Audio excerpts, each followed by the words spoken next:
Howdy, folks. It's Twitch Tuesday on this channel. I always look forward to streaming on Tuesdays and Wednesdays. I really am thinking, though, about adding some days because there's some. I'd really like to be able to go through like projects and be able to, because a lot of the projects take more than a day, 4 hours, or in this case, I guess 3 hours, pardon me. Even doing it in 2 days is sometimes kind of difficult. So I'm thinking about adding some more days. But thanks for joining me on this channel. Paranoid Squatch says howdy. Hey man, how's it going? I started this channel. Actually, I started turning as therapy for PTSD, and I found out I had a knack for it. I fell in love with the process. It's still one of my favorite therapies to partake in. That and beekeeping. Um, but I started this channel to become a better teacher and a better demonstrator because I really enjoy teaching the art of wood turning or the craft, however you want to put it. And the more I work with turners from beginner on up, um, the more the things that I talk about also get cemented in my head. And also, I tell people the secret sauce, man. There's no secrets in wood turning, right? So the secret sauce is practice, practice, practice, practice. You get proper instruction, proper practice, and your wood turning will improve. Everybody has different skill levels, all that, but your wood turning will improve the more you practice it. So I had an idea. It was kind of inspired by um, Rebecca DeGroot. She had done a lidded box with leaves around the outside. It was suspended in between. I think it was no. She showed it on the Instagram. A lot of carving. Had a lidded box on it, and then a little pollinator. It looked more like and I'm guessing it was meant to be a bee. It looked more like a wasp to me. But anyway, and then a little flower right above the box. And it looked kind of cool. So it kind of inspired me to come up with my own idea because I've been wanting to do some carving and some sculptural pieces. I'm working on a couple right now, but this is a newer one. So I started on the prototype. Semantics, yes. Paranoid Squash says semantics. So I started a prototype, and anyway, let's just move the camera down here. So this is what I've been working on. This was a solid piece of, or it is a solid piece of box elder. Um, when I grabbed it, I thought it was something else until I started turning it, and once I started turning it, then I realized, oh crap, I got box elder. Um, Box elder is not one of my favorite woods to turn because it for me it seems like the wood takes so much more work. You have to sand it more. You really have to pay attention to the wood because it gets ring checks often in the tree. A lot of other things can happen. So box elder is not one of my favorites. But for this, because it's super easy to carve, I started working on this piece. So what I did with this was I made the outer diameters in between centers, and then I turned this bit here on 3 axes to get a triangular shape, so that I would not have to carve as much timber away to create these parts. This is a plant. It's going to be my idea is a pitcher plant. So I'm turning it like that. Anyway, I did some carving on it already, and my idea was, and the whole thing is hollow inside too.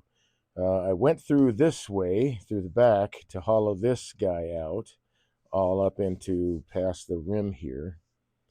And then I flipped it around, and then I sealed that hole with this piece, which I had cut off from so the grain lines up.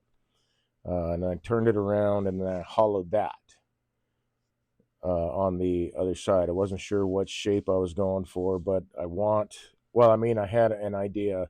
I want a leaf like a pitcher plant. It's got a lot of them have a big leaf that goes kind of droops over the whole of the pitcher plant a little bit. All pitcher plants are different, but some of them have those leaves. So I turned this and hollowed it out, and then got to realizing that I'm not going to be able to get the leaf over the top unless I part this off and then I use this as the leaf, which would work because it's the right size. However, TC Schmo says, we are here, not too cold too. Not too cold. Yeah. So if I rotated this 90 degrees to create because it'd be the right shape and everything that I need, the problem is that the grain would make the leaf weak because the grain now would not follow the axis of the leaf. It'd be going perpendicular to it, so it'd make it a lot weaker. So I can't use this piece the way I wanted to. So I wanted to do this all in one piece, and I found a way around that. I'm going to have to set this up in a chuck. What I'm going to do is figure out a way, and I don't think it'll be too difficult. I hope. Probably have to use a larger lathe because this clearly won't clear that. But maybe if I do a smaller version, taking the hollow form and hollowing it on this axis instead. So I'd have to counterbalance on this side to take up for the weight of this, so that I'd have a less bumpy ride, so to speak, to hollow that out. And then I could carve. I was going to carve. Got the leaf already drawn, but it's just going to stick up in the back, and that'll work for another idea I have, which is carving a snake. So that'll work for that. That'll work really nicely. But I'm going to have to cut this piece off, so I'll save this for later. For some other project, I don't know. I tend to do that a lot, which so I'll keep going on this guy. So that brings me to this. I don't have much box elder, and I didn't think I'd need any more for that piece, but it turns out this isn't going to work out. I'm going to have to make it two pieces. The sculpture is going to have to be two pieces. So I got what I thought was cedar until I cut it, and then when I cut it, I found out that it's actually box elder. So it works out just fine. So at least the timber will match, even if the grain doesn't necessarily match. This is going to be dyed or painted or whatever. I still have texturing to do on the outside of this guy, and then some carving once I get this turned and hollowed, carving into a leaf shape. I wanted to have, as I said, all of the grain running along the axis of the leaf as opposed to perpendicular, just to make that leaf a lot stronger. It's going to be cut pretty thick anyway because I'm going to be doing a lot of carving. This is pretty much 3/8 thickness on the inside all the way throughout it. Once I cut this off, you'll see that these are both already hollow. So that idea didn't quite work out this way, but I've got other things I want to try. So anyway, I've got this piece of timber to turn a sphere with the grain in the proper orientation. So I'm going to do that. Let me set this other piece aside because box elder is also very soft and takes all kinds of damage very easily, which for the pitcher part of that, the flower, or I guess the pitcher is more of a leaf, right? The way that it forms, but specialized kind of leaf. It's not necessarily a flower, but that's okay if that takes some dings, I guess. But I'd rather I guess it doesn't really matter. I don't know. I don't want to ding it up too bad. It just, box elder is really soft. But the nice thing is, as I said, it's very easy to carve. I thought I was going to use, I thought I had white cedar, which is also easy to carve, but turns out I don't. Not, at least not big enough for this guy. After that, I'm going to go back to, I save all of my little bits and pieces, right? So this was a jam chuck. This was a jam chuck at one point. I want to say that was a jam chuck, but that was probably just whatever was turned off the bottom of another piece. And then I've got this. So it's walnut and honey locust. So I'm going to make a nice little ornamental box out of that today, I hope. So we'll set that aside.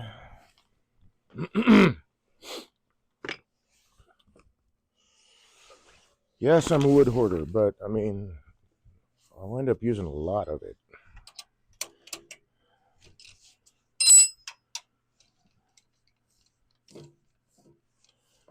I don't know, man. I don't know. It's kind of relative, right? I do use a lot of the pieces that didn't quite make it to final form on the lathe.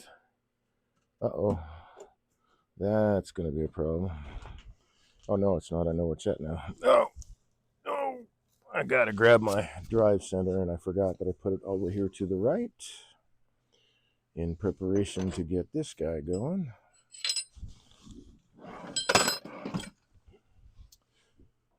So we'll get this guy between centers, hollow that out. And I can actually make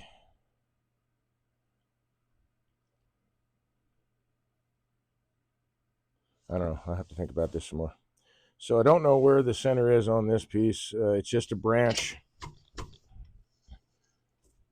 So we're going to find, if possible, balance point after I get rid of all this bark.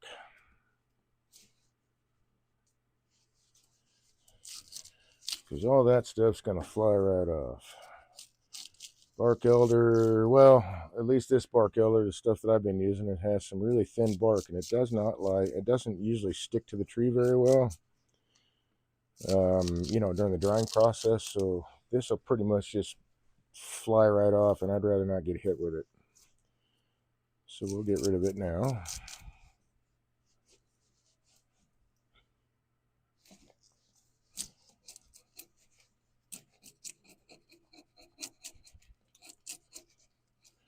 So I guess I finally figured out. I've been asked that question, like, what's your favorite, what's your least favorite wood to turn, and so on. And I've never really had an answer other than, free wood is my favorite. So I don't know if I have a favorite with that. I guess it depends on the project. I really do like turning honey locust and Osage orange, those denser kind of woods, domestic woods. But box elder is really low on my list.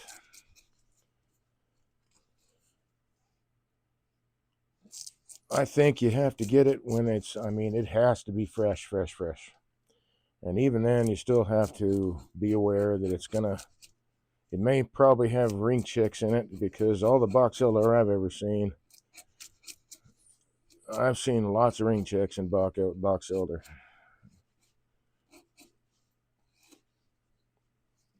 And I don't want to turn that kind of stuff, because once it's delaminated, that could fly off the lathe too, and that's no fun.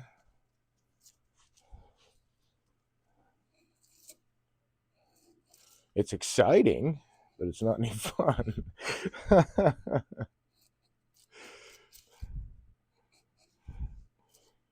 Okay, so that's pretty much all I really need to do there. I guess my question is, let's see, if I was going to hollow it from the side,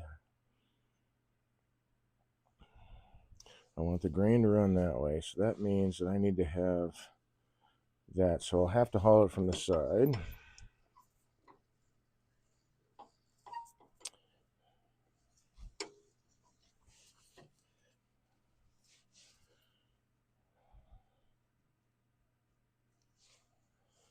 I guess I can move my tailstock up a little closer. And we'll go for that balance point. Come this way with it.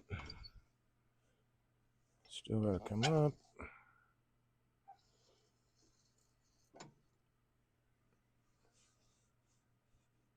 Still heavy down there.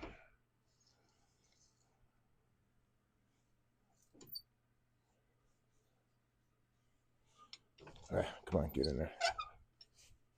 There we go. I need it as loose as possible. Okay, so we'll bring this side up a bit.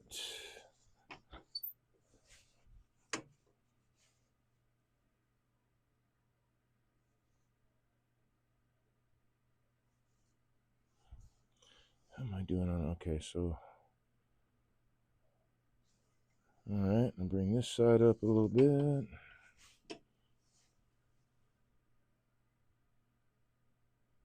Still heavy right there. Guess this one's going to be a little bit tricky. Although it is box elder, so it's like, you know, it's not going to be a terrible thing to turn. Oh, man, but holding it is going to be a different story. Oh, I know. I only have to hollow it from one end. Ah, okay. Duh.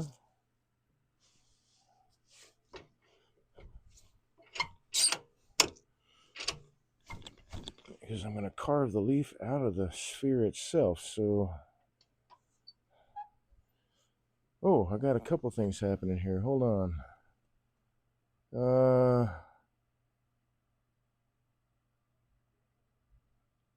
Paranoid Squatch. Oh, I got to go way back. Sorry, folks.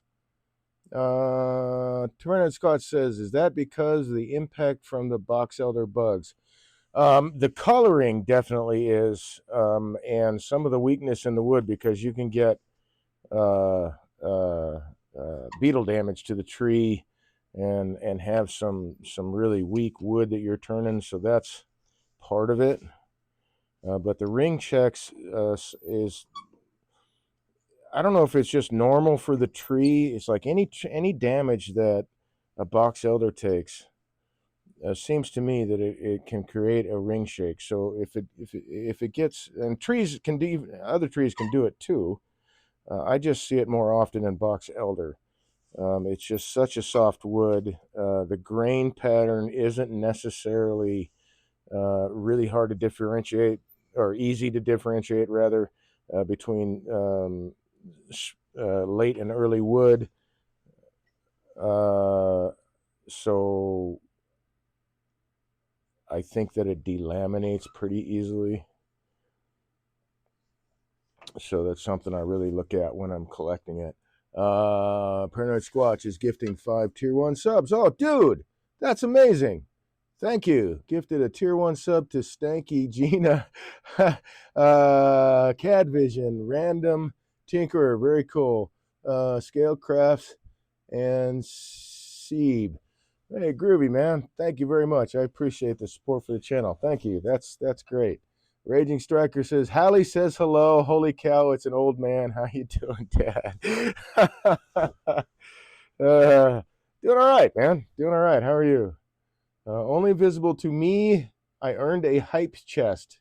Open to see the reward. Let's check that out, because I don't know what that even is. Good one emote. Shall I share it? Yes, I will share it. There it is. Good to see we have the option to sub now. Yeah, yes, thank you. It is. I'm working now to become a partner, but you know, it was a journey to become affiliate. So now that that's available, that's very, very cool. And a lot of activity flapping around in there.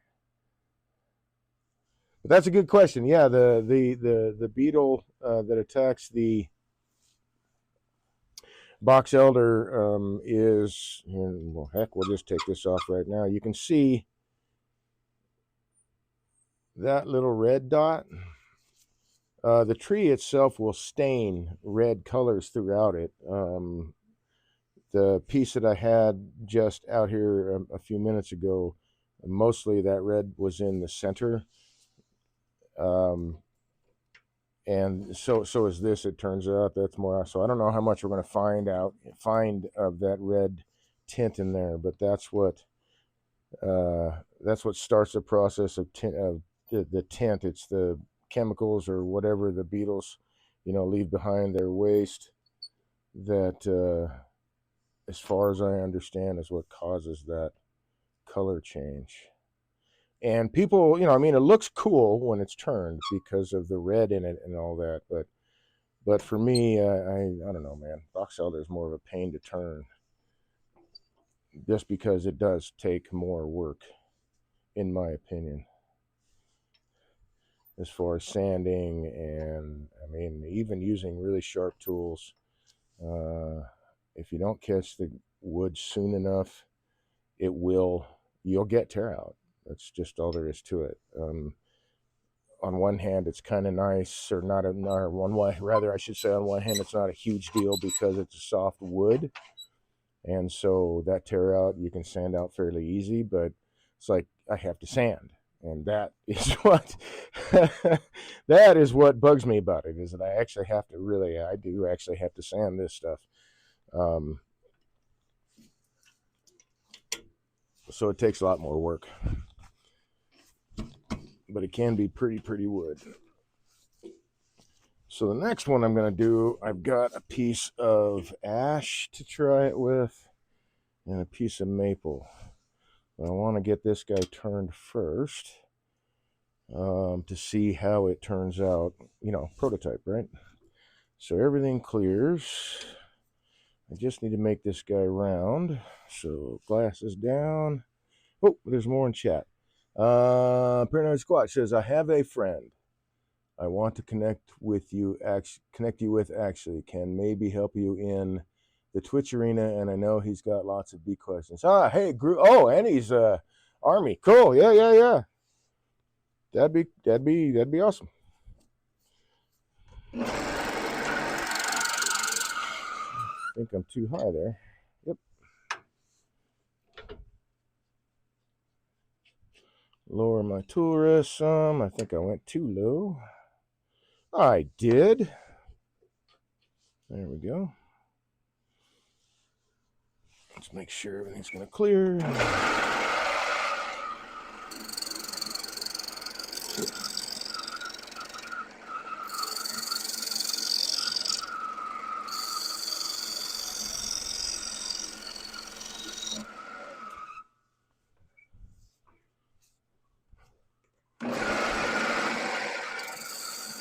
I'm also cleaning off the surface of this dude because I need to see, because box elder also likes to split. And like willow's the same way. Willow, if you're going to turn willow, you've got to get it. It's got to be seasoned at the very least.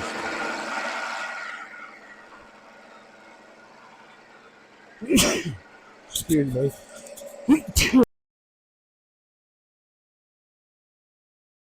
Sorry about that. I thought I got the microphone off soon enough. But turning green willow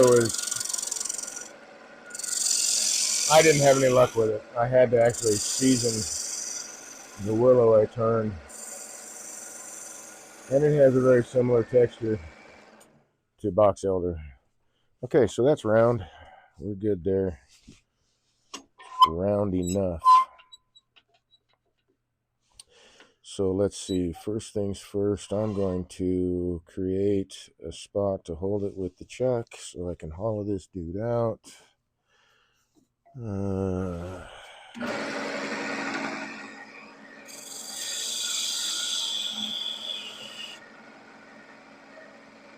think that'll be enough to hold on to, but give it a little bit more.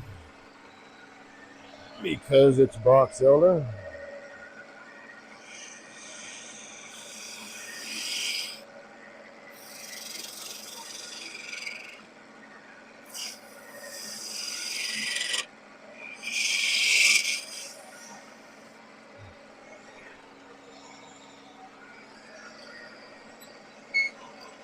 And now let's see about making this guy round.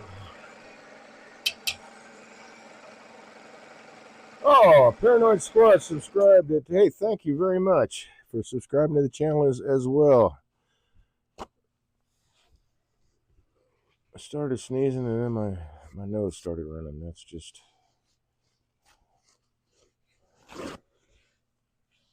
par for the course, I suppose. One moment.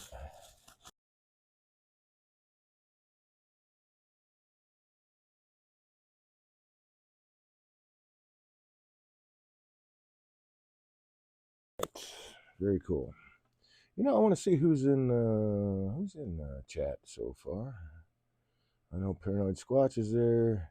Wiley Smiley Kylie, TC Snow, Raging Striker. Oh, Seeb, Seebbb. Maybe I'm not pronouncing that right. First time chatter, mechanized fingertip.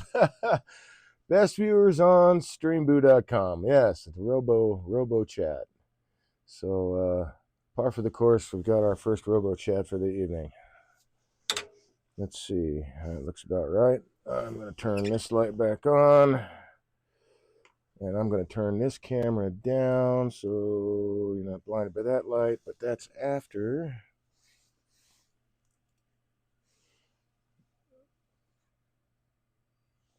I thought I cleaned it. It may be the glare off the wood. Wiley Smiley Kylie, yoo-hoo, head. Need to re-aim the overhead, please. Ah, yes. Thank you. Just a mugshot, right? Oh, I see what you mean. Yeah. Thank you.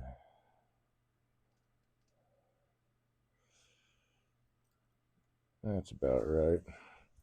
So just going to round it out with the bowl gouge.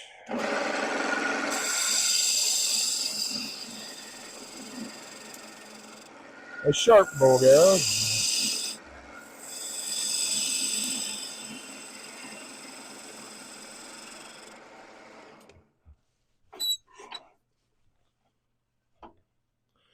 So as you can see right there, and that was on the outer part of the log, so I'm kind of expecting it there a little bit because that wood dried out faster, but you can see all of this tear out. And I've got a freshly sharpened gouge. This is why I'm not a fan of box elder. Just have to sand it a lot more.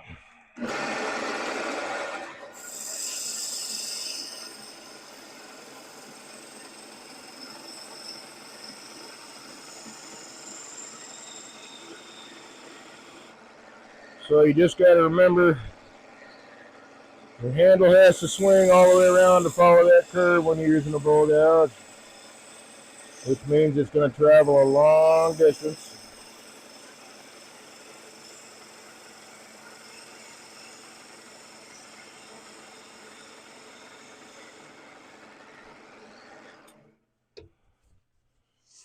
Got all that tear out, man. I'll have to sand all that out. That's all right, though. Well, actually, I may not. I mean, I still have to sand some of it out, but a lot of this is going to be carved anyway. So, half a dozen one, six of the other, whatever. I don't know. All right, let me think about this again. You know, I think I'm going to have to. Oh, no. If I only hollow one side, then I can use that side to carve from. So, okay, that works.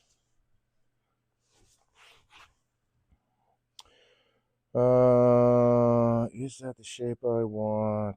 Oh, that shape doesn't really matter. That's the shape that's going to matter. Because that's what I'm going to carve from.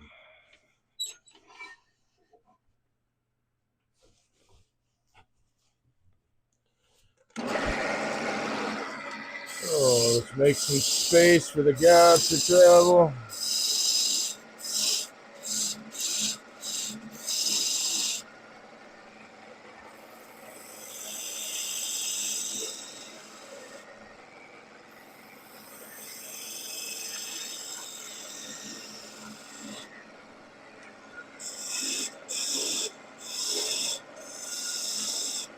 Open it up just a little bit more.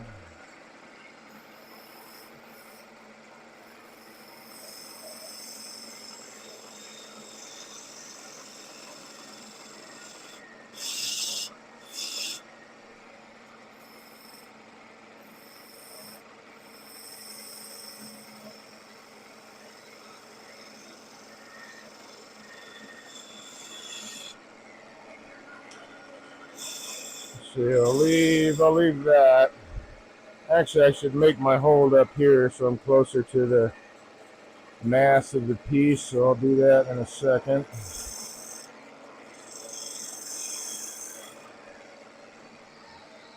And I need to, okay, I'm going to have to shift this over just a bit.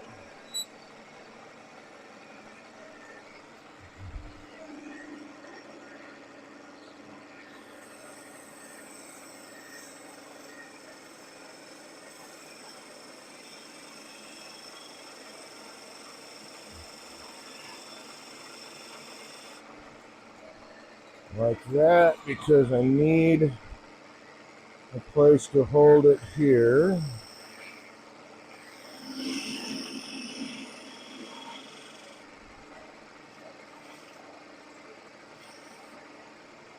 And that's so I can turn away the tenon that I'm going to have on this side. So my spherical shape is actually pretty right on.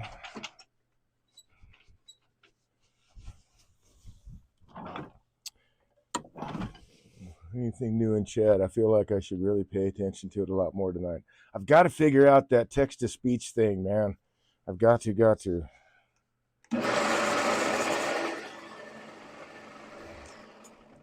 want to be a wee bit closer.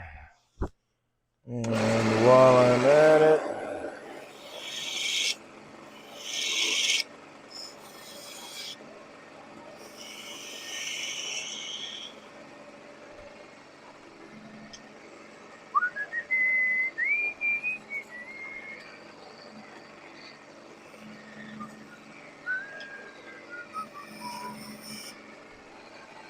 so I think, let's see, follow that curve around, I think I should do it here.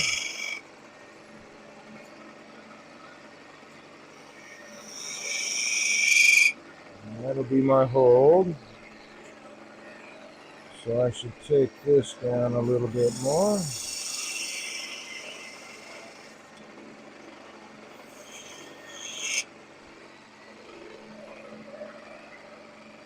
Wrong tool.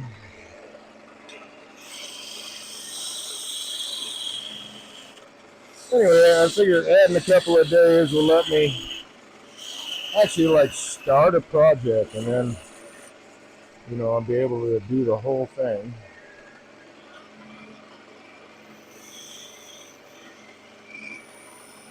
And then people can tune in and follow along with actually the whole doggone thing. All right, so I got that hold and that hold. So I can cut this off now. Not really going to worry about sanding this or anything because I'm going to wind up carving it anyway. So let's grab this dude.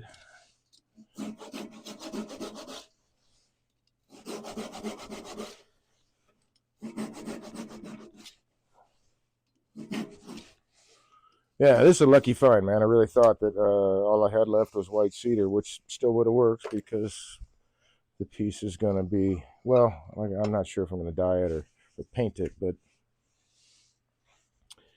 white cedar and box elder seem to take dyes really nicely too. So dyeing it with white cedar and box elder together, I don't think would be a weird combination to look at.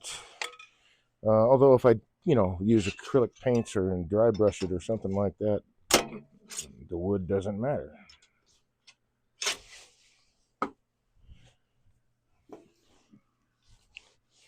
But my whole thing for this was to have it all as one piece. So there was no joinery or anything like that. And that's why I'm doing the prototype. So I wasn't able to do it this time, but next time I think I might have it figured out. We will see.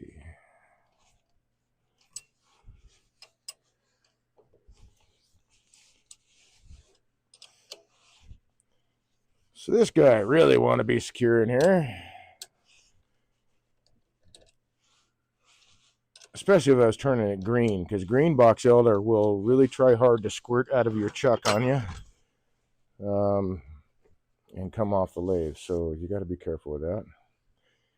I'll be finishing that after this is hollowed, so we're good to go there. Mic check.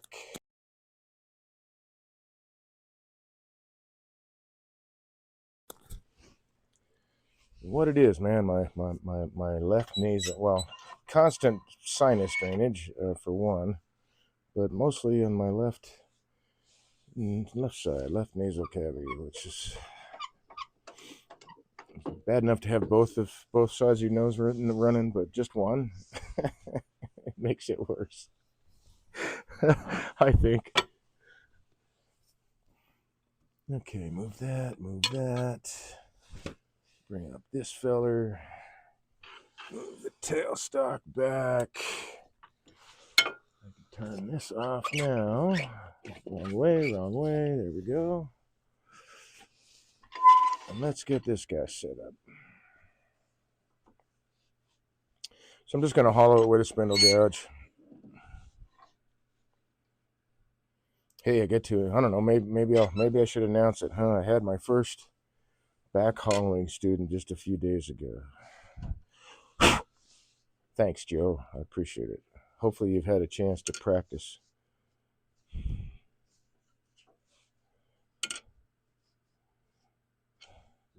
I think I'm getting there. Let's see.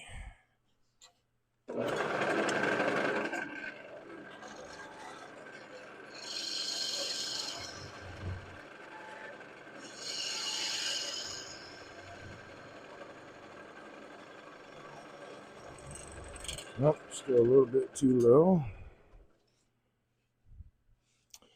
We don't want all that bouncy, especially with box elder.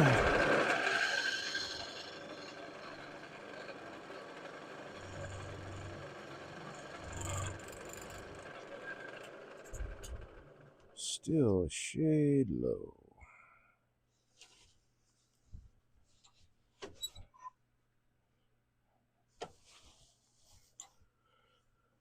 Orange Dan 76. Hey, thanks for joining the channel, man. Hey, Dave, what are you making tonight?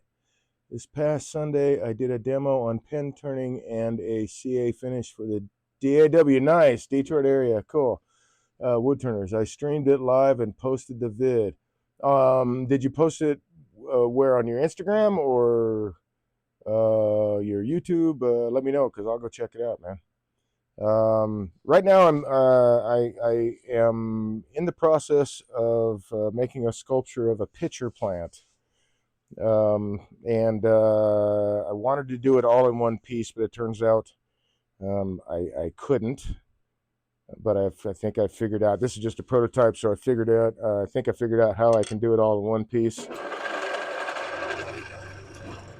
and blow people's minds.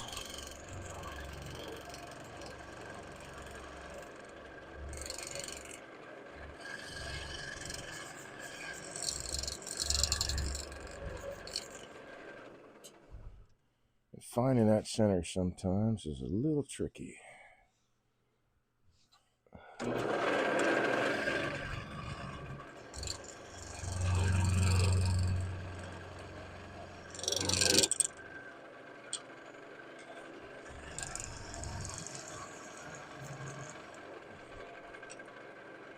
Okay, I think that'll be enough. So I'm going to wind up leaving it about 3/8 of an inch thick, so I have enough material to be able to carve the shape of the leaf that's going to overhang the pitcher plant.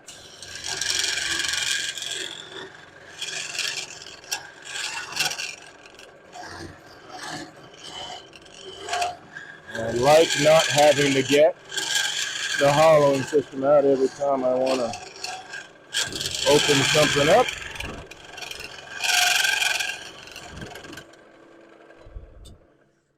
My rim got a little bit out of shape. It's a box elder.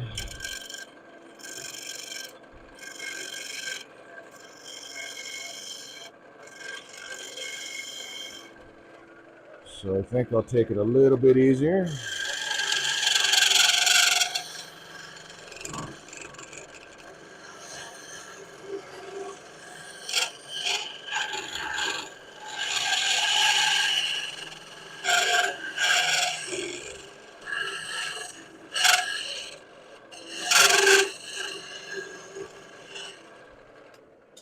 Should be really close.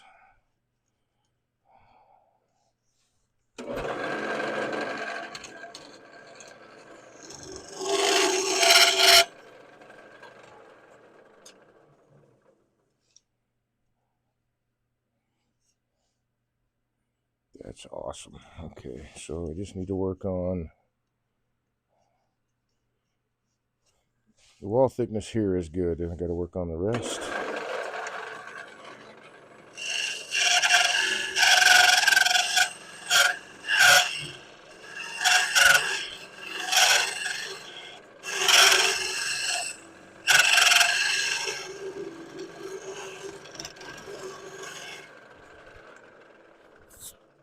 I also think that box elder is kind of temperamental. Let's see, I need that light.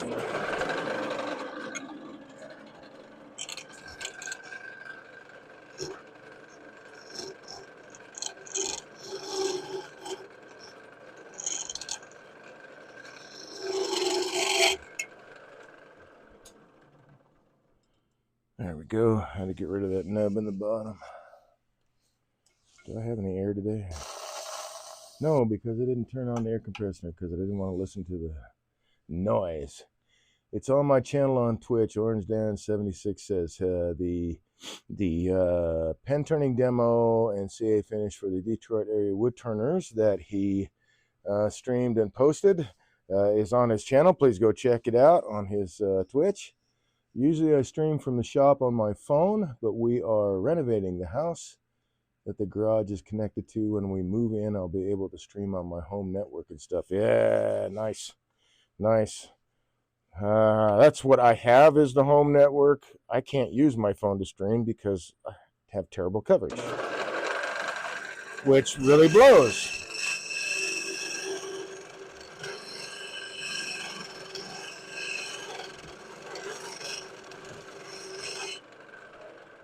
Being in a quote-unquote city.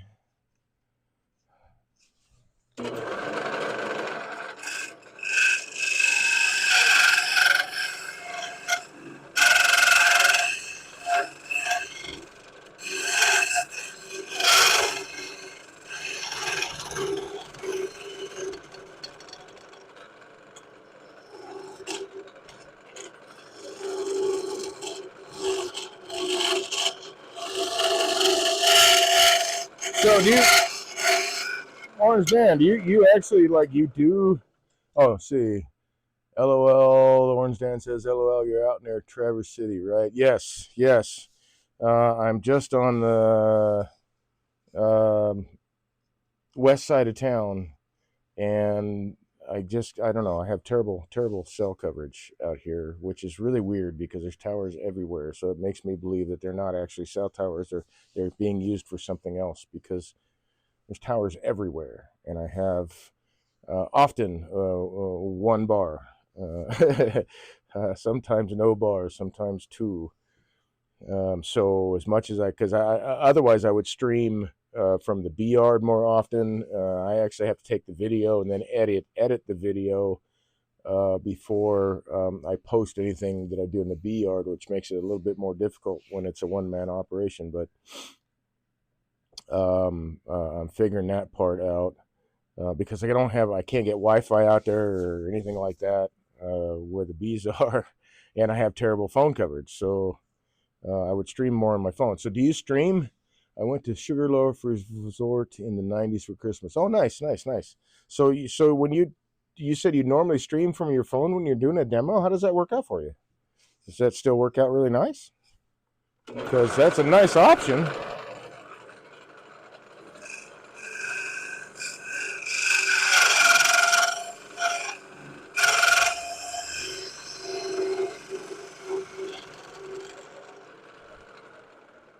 Very nice option to have. Okay, so that is as far as I want to go. In the bottom, I just need to work on that.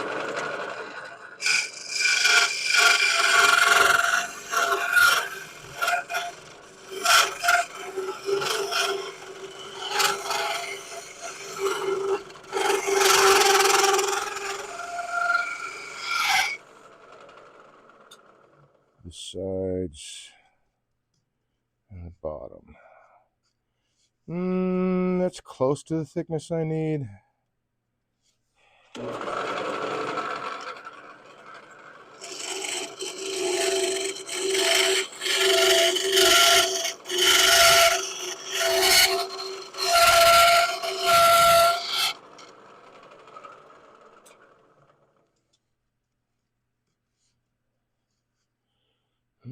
I think that's more like it.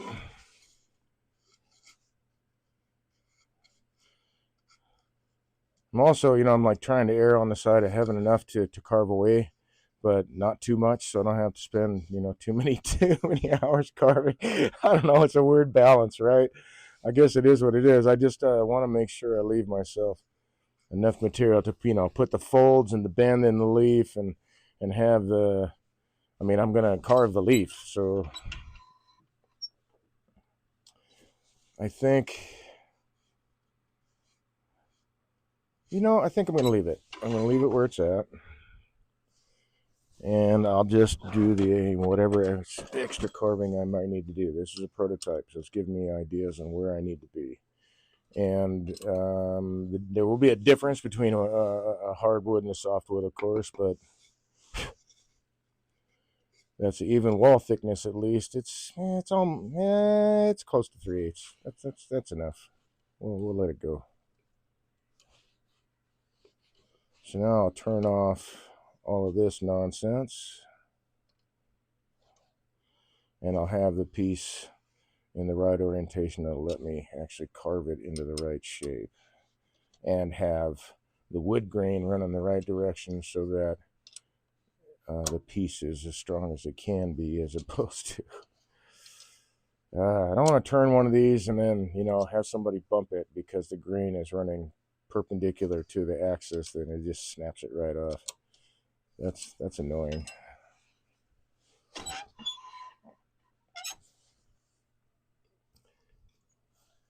All right.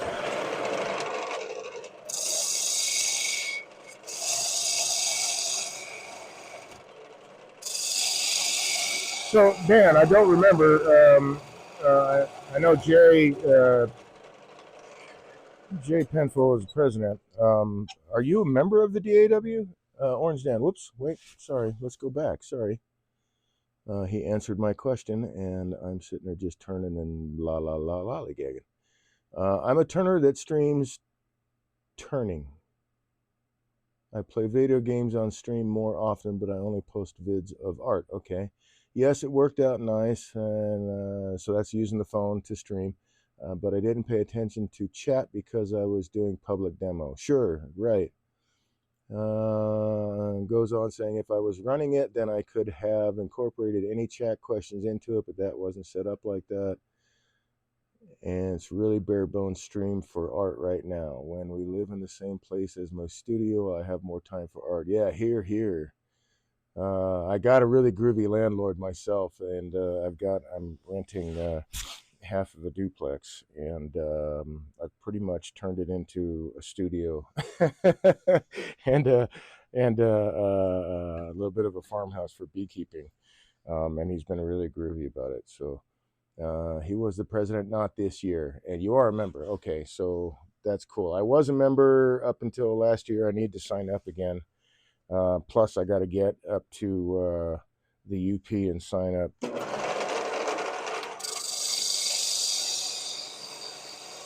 with that club up in.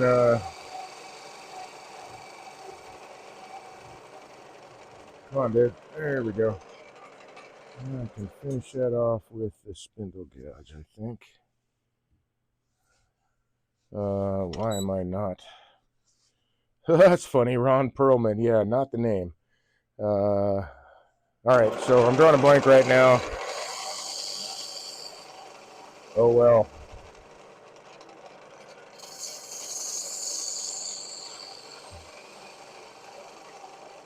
I like Jay. Jay seems like a really nice guy.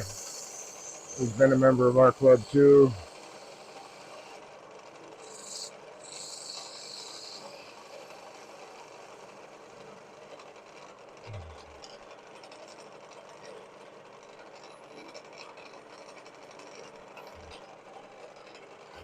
All right, so that'll do. It's a funny way to do a round hollow form too, actually, now that I think about it. I could do that in the future.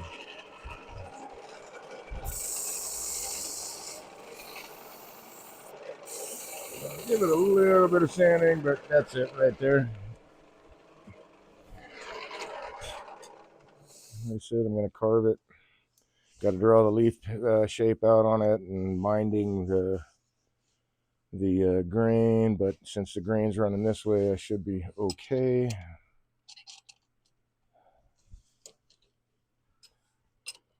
So that will be the leaf that's going to overhang the pitcher plant underneath. So I'll have to carve a vine and a leaf and then the main vein through the leaf, and it'll be cool. It'll be cool. And then I can figure out whether or not, well, now that I know that it's the same wood, I can just dye it if I want to. Pitcher plants come in all kinds of groovy colors, man. Okay, let's move that aside. Put that inside too so it doesn't get dinged up too bad. Little ding up is okay, but not too much. Okay, let's bring these guys back. Where did I set them? There's that one, these two. All right, time for a scrap project. That's what I'll call them. I'll call them scrap projects, man. Like all the stuff that I keep hold of, then I wind up turning shit out of it because I don't throw it away. It's like, I can use that for something eventually. That's my theory.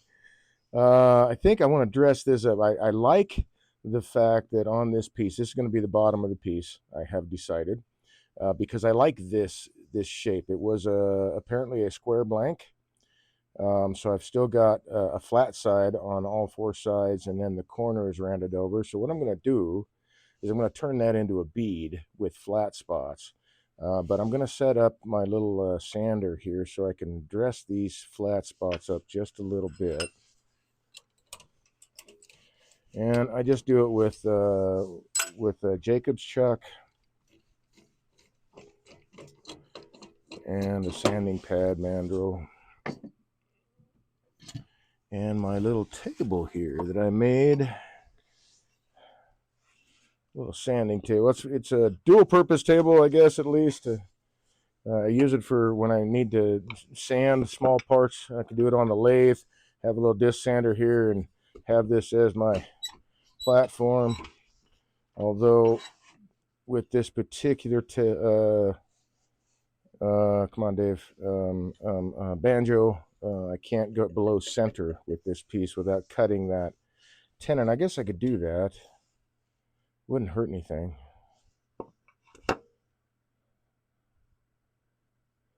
Huh, I could do that. That wouldn't hurt anything. But it's just a piece of Formica on the, pine, and then the dowel itself is very tightly fit, but I can pull it out and replace it anytime I need to. It's just a very tight friction fit in here. There's no glue. But I did that specifically so that I could change the tenon when I needed to, because it's a wood shaft, so it does eventually get chewed up. You can see all the marks that it's gotten from the whatever tightening point you've got in your banjo. So eventually it'll get chewed up. And I wanted to make it an easy replacement. Why did I come over here? Oh yes, Jacob's chuck and the key. Oh, and I should grab that mandrel. I think it was in here. Yes, there it is. Well, that's one. That's the one. What did I just do? I set the key for the Jacob's chuck back in that drawer. Take one piece out, replace it with something else. So Jacob's chuck. I've got a piece of 1/4 inch all thread. All of the tools that I use in the tailstock, for some reason, are set with a 1/4 inch, 1/4 20 threaded hole. So I have a spreader bar, or whatever you want to call them, a Titan, so keeps the Jacob's chuck or pen mandrel or whatever joiner jig into the tailstock, because nothing is pushing against it from the front. I've got another one that is expandable, and that's the one I use when I travel, because every lathe is different. This one is just specifically for this lathe.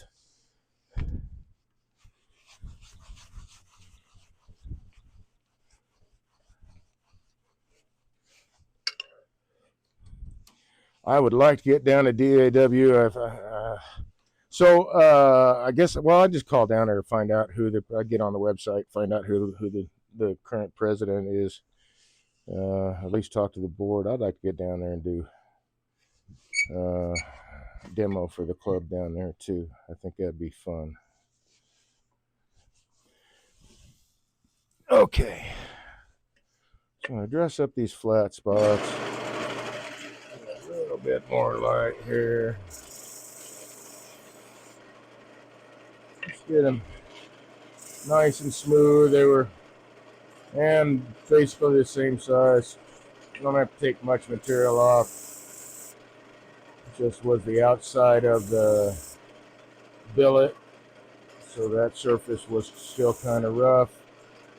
If I do this now, I won't have to worry about boogering up my bead that I want to turn on it when I have to sand it later.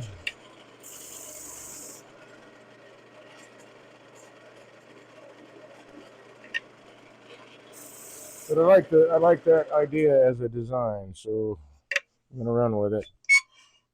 I know it was a jam chuck before. It's gonna be a piece of artwork now.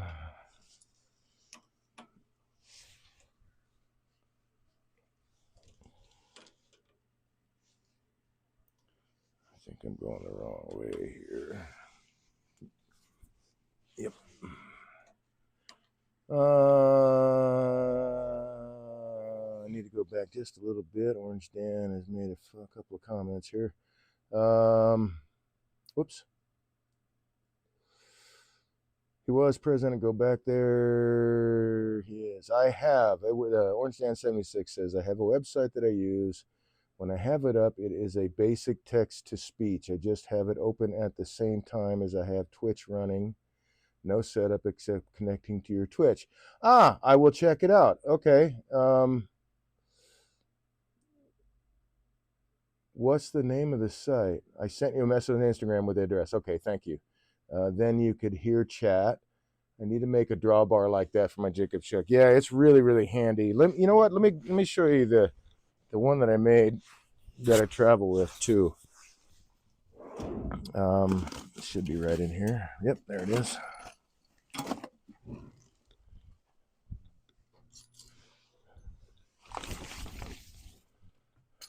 So I'll take this one out here in a sec. I'm gonna get this loosened up to get this guy out of there. And design is up to whatever you want to do. But I just sized it just for my lathe.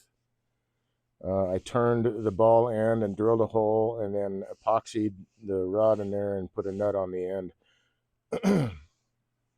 And that fits into everything that I need for this lathe. My travel one, I've got a longer piece of all thread, and I got from the hardware store, I got a knob that a hex nut fits into. I can tighten down, and then a large washer to spread the weight out from the force of this, and then a piece of plywood that goes right on the outside of the headstock, and that all of that pulls everything that way. So, and this is expandable to a wide variety of headstocks, and it was dirt cheap to make. I mean, I think maybe $20 for this. I'm sure I didn't pay. I paid for this piece of wood at some point, probably, and then just turned it. A little chunk that I had, and then so everything was pretty inexpensive, but it's really, really handy.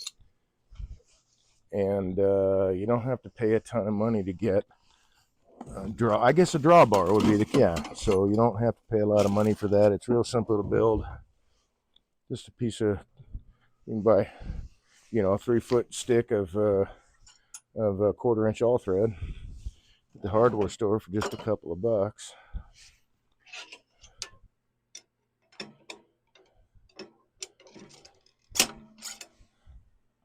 And I was able to make 2 out of that one 3-foot stick. So there you go. I need to put away this guy and this guy.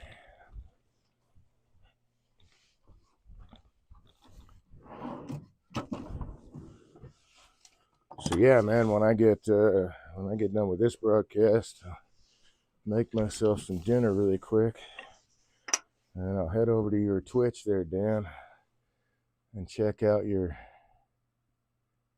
video. That extending one is interesting and functional design. Thank you. I thought so too. I have lots of wood that probably paid for at some point. Yeah, right. Or I found it. It was given to me. Whatever. It's a running joke in our club. We kind of borrowed the saying from Red Green. I'm a man and I can change if I have to, I guess. I'm a wood hoarder, but I can change if I have to, I guess. No, I can't. But I save, if it looks like it's a possibility to be able to utilize it in the future, I'll save it. Because at some point I might need a plug or, I don't know, a lid for something. And so I've got this offcut that I can turn into a lid. I just save them all. It's like Pokemon, I guess. Although that's got to catch them all, not got to save them all. But most of the wood turners I know are also wood hoarders. Okay, I'm going to start. Let's see, what I'm going to start with. I'm going to start with the base. No, I'm not. I'm going to start with this guy. Because I need to open this up some more to make it. Actually, no, I need to give it a shape first. That's what I need to do. Because that's not the shape that I want to have.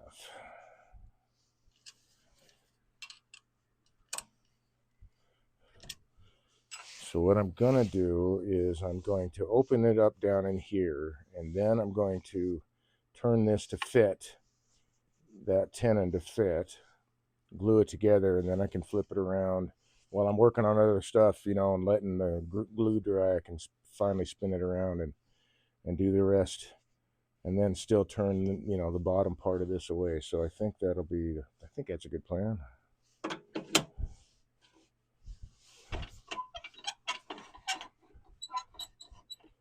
We will find out shortly.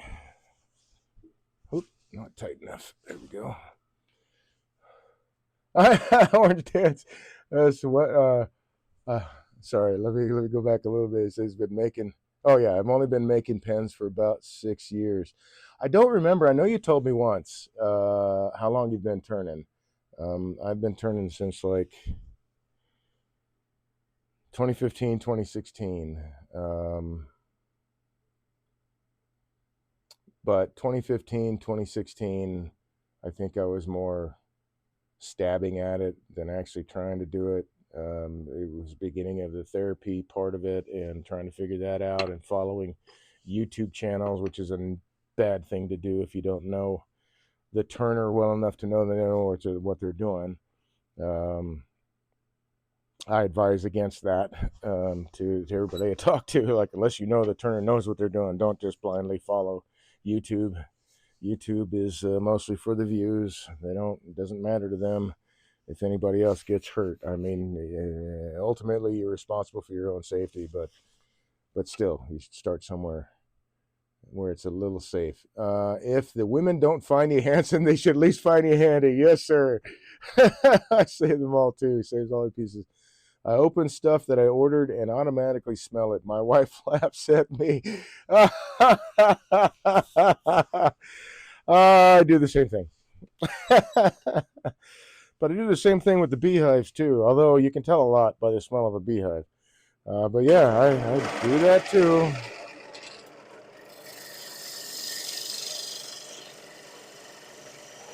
One of my favorite was I mean, I like turning pine because your shop smells like pine. I like turning cedar, red cedar, because then the shop smells like red cedar. I did get some cherry wood. It was a cherry tree. It wasn't like a standard fruit cherry. It was, um, but I got some of that and I turned it and it smelled like witch hazel, which blew me away. I still have some of the shavings saved in a Tupperware tin or a Tupperware tub because it was just so bizarre.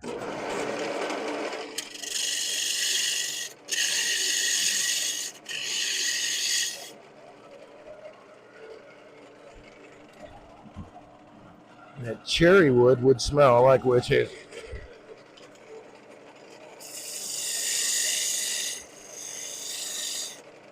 Okay, is that going to be? I got to think about my outside shape here a little bit. Let's see if I. Yeah, okay. I'm going to do a little bit of shape to the outside just so I have a better reference point here. Turn that light on. Oh my! I see I've got a split there. This is honey locust. It's really good hard dense wood, but I've got a split there. So that means to me, now I'm going to grip this on the outside.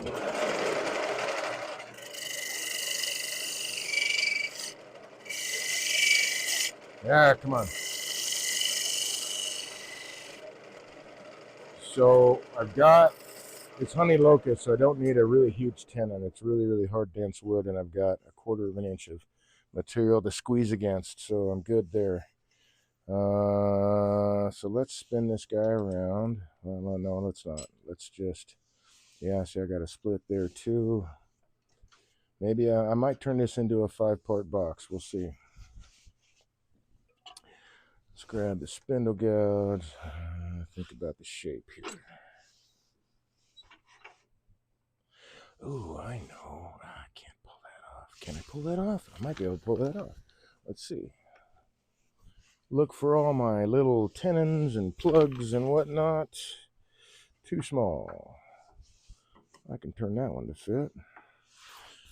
So I could do, no, you know what? No, I'm not going to do a 3-corner box. No. No.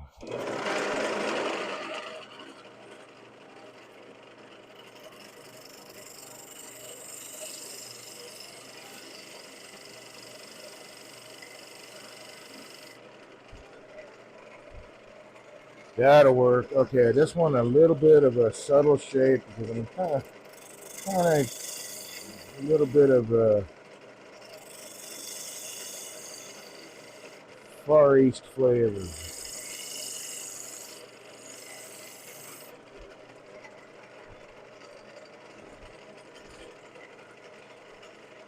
And if that sits down on top of this, then I can cut that right off and that will stay. So I want to undercut this just a little bit. And then clean up this toe.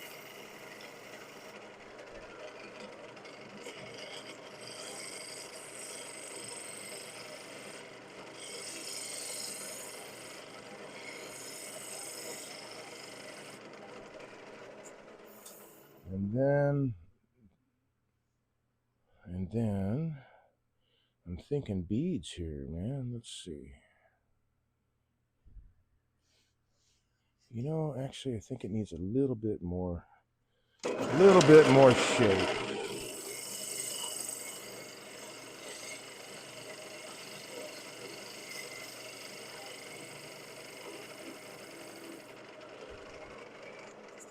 Yeah, that'll do. And then this square platform.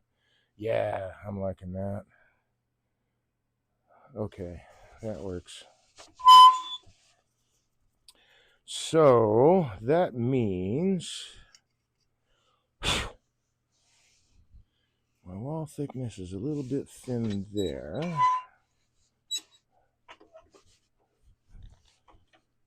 So we'll adjust for that.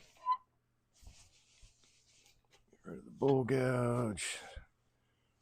We'll use this spindle gouge.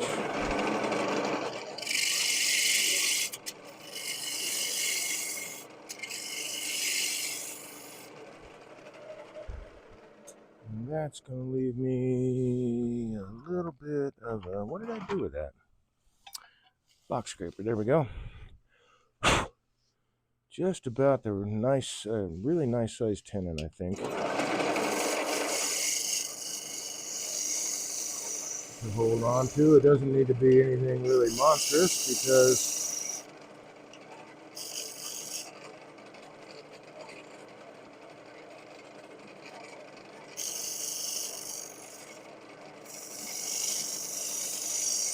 we're gluing it together. Everything just needs to fit at this point.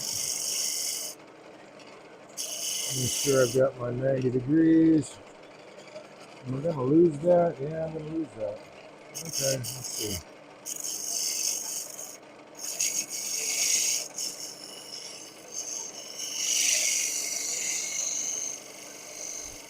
I want to give myself enough wall thick. Well, actually, that doesn't matter anymore because I'm not going to go into an expansion hold with this guy.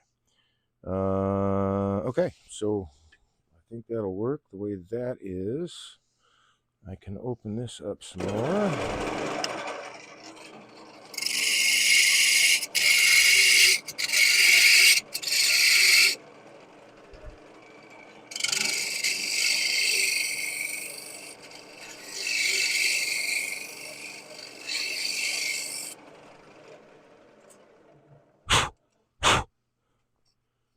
And then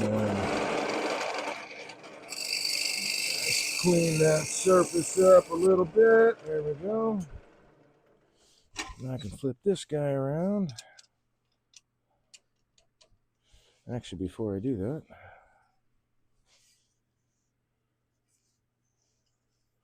so that's going to be about 1/8 of an inch thickness at the bottom, but that's going to be covered up by this guy. Covered up, I meant supported by this guy, being right behind it and glued in place.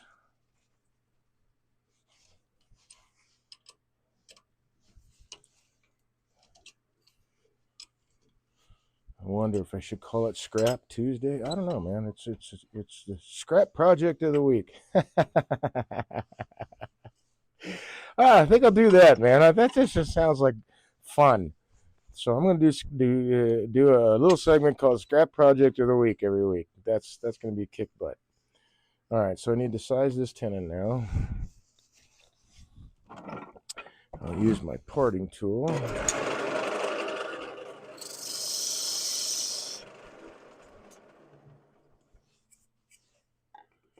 Oh my, there's Long chat here from Dan. Hold on a second.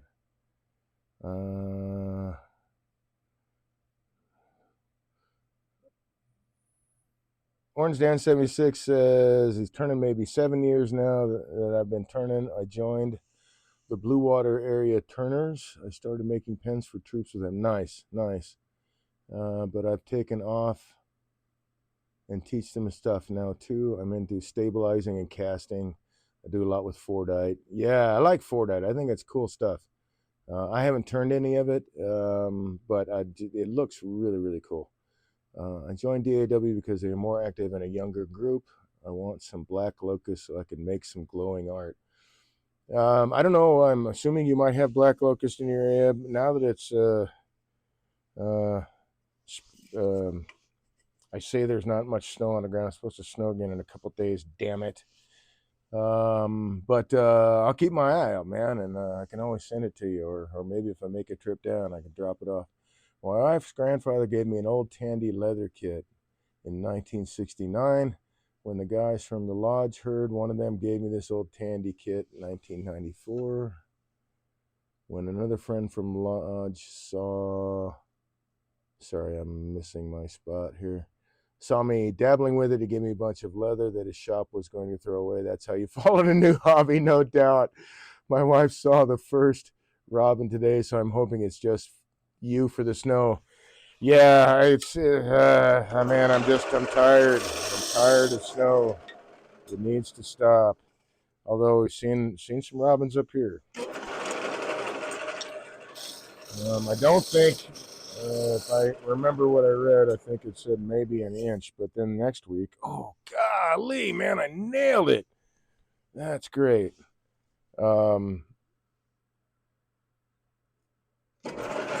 Maybe an inch, and then next week's a little bit more snow. It's like just stop. Just stop. You can admit that it's spring. It's okay. Stop. But I am definitely waiting to see what the fallout is from this winter. That's a little too. I think I need my skew here. It's a little too fat, too close to the bottom side of that tenon. It is the correct. Yes, there we go. Man, I could use that as a jam chuck even. Kick ass. So then that undercut will meet here. And then that can flow down there. Oh, maybe I want to take this down a little bit further. Maybe I want it right in here. I think I want it right in here. Oh, saw the number 2 and the number 3 on there. So this must have been from a piece that I was doing a three-sided object. Multi-axis three-sided object. Oh, goodness. Where the scraps come from, who cares, man? If I can use them, I will use them. Okay, so let's... Actually, I can turn that away later. I just need to get the size of the 10 correct.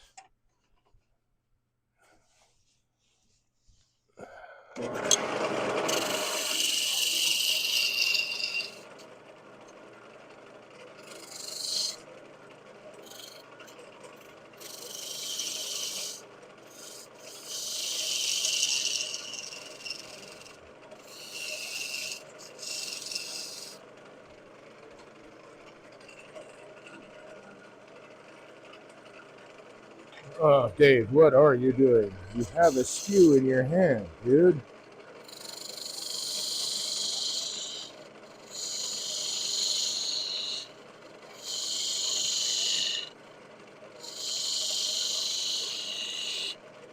There we go.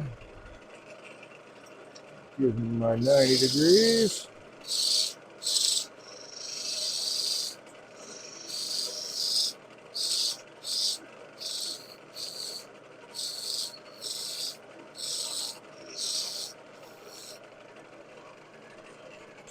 Looks like I'm gonna need to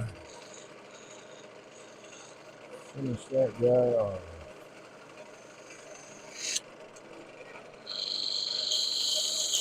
There we go. And then I can get rid of that stuff.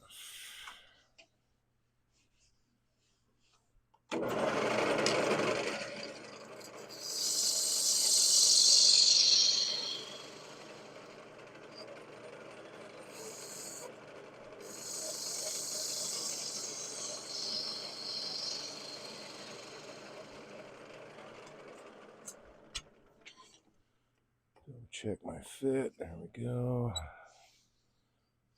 don't think I need to round that off at all. That's a nice fit. Okay. And I want to slightly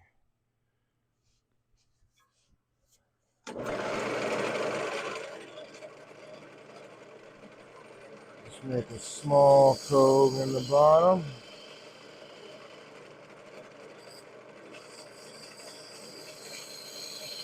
Use the top wing of my spindle gouge to do it. There we go, that'll do. So that'll fit now. All right, I need to clean that up right there. And that's good to go. I can glue this together.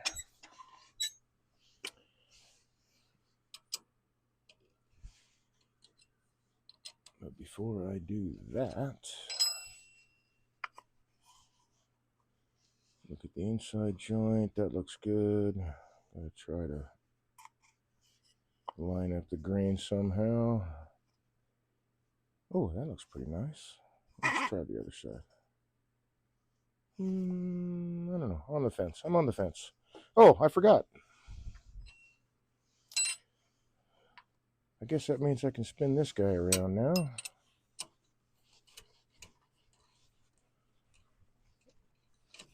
Because this is where it's going to sit on whatever surface. Oh, I want to do that. I do want to do it from this side. So I need to make an adjustment. How? Let's do this.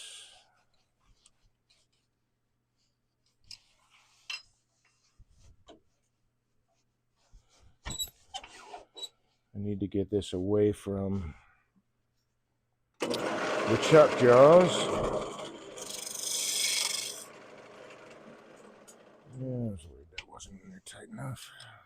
Just thought I needed just a little tight, not that much.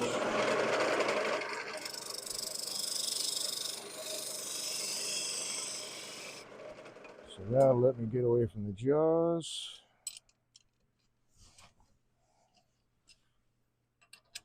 So I can turn this bead.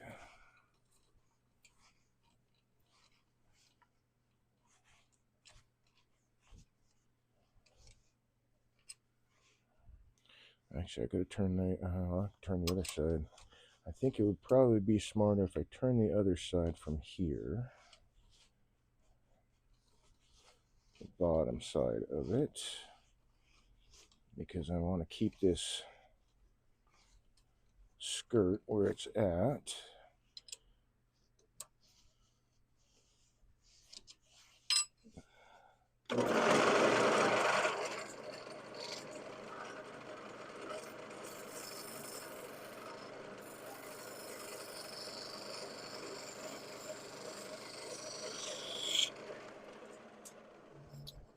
There we go, and I got my flat spots. Yes, that looks very nice. I'm liking it. TC Smo, video frozen. I don't believe so. Oh, on your end, sorry. Okay, gotcha. Oh, the sooner it stays warm, the sooner I can ride. I need to go back out a little bit there. Sorry there, Dan. Orange Dan 76 says, we just got our first snow blower. I had so much fun using it, I wouldn't mind some snow. But the sooner it stays warm, the sooner I can ride. 88 Goldwing you have. Nice, nice. That's a nice ride, man. That's a nice ride. I used to ride a lot when I was in the service as part of the the flagship motorcycle club of Little Rock Air Force Base, Eagles Motorcycle Club. It was the first one the base actually allowed, and it was because we were all going through, the most two courses and everything else to be the absolute quote unquote safest bikers on the road. That's the only way they would let us have a motorcycle riding club on base. So we did it. Rode all over the Ozarks, and man, it was just really cool. I think actually I still have the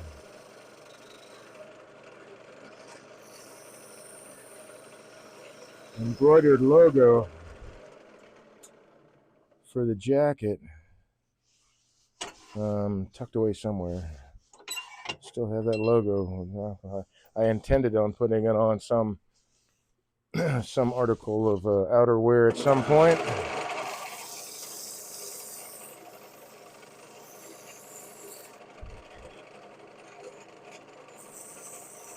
Used to like to ride a lot though. The motorcycle I had was a Honda CD 750K, 1976. It was a decent bike, man. It was a Honda. Didn't have to do a lot of maintenance on it. The only thing I didn't like about it is that the head and all of the bolts for the head were aluminum. So if they galled, we were cutting it out. If it stripped, you were cutting new threads. That's the only thing I did not like about that motorcycle. But I rode it like a rape date, man. There we go. Oop, I need to take that in just a little bit more, I think. Let's see. I need to match that diameter. So I need to take it in just a little bit more.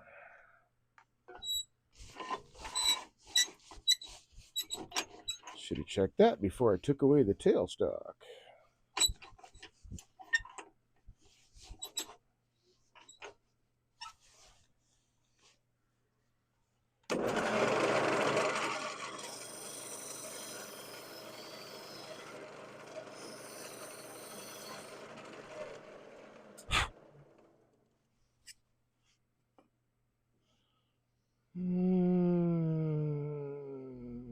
Definitely a little bit more, so that means I'm going to have to change where the cove is in relation to the bead. That's probably really close.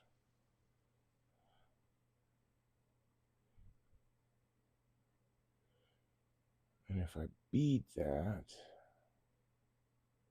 yeah, that'll work. All right. So let's do this part again.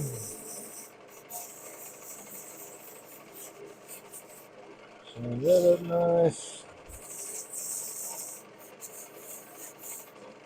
I think walnut and honey locust, and walnut and black locust too. I think they go together very well. Okay, so this die is now finished. When I turn off the bottom, I'll do it. Well, hell, I guess I could do it now, right? Yeah, I could do it now. I don't have anything else to do to that. Okay, cool.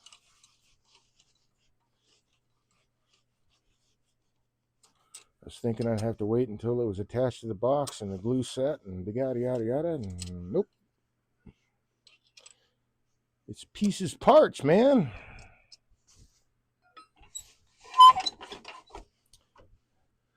Go back into chat a little bit here.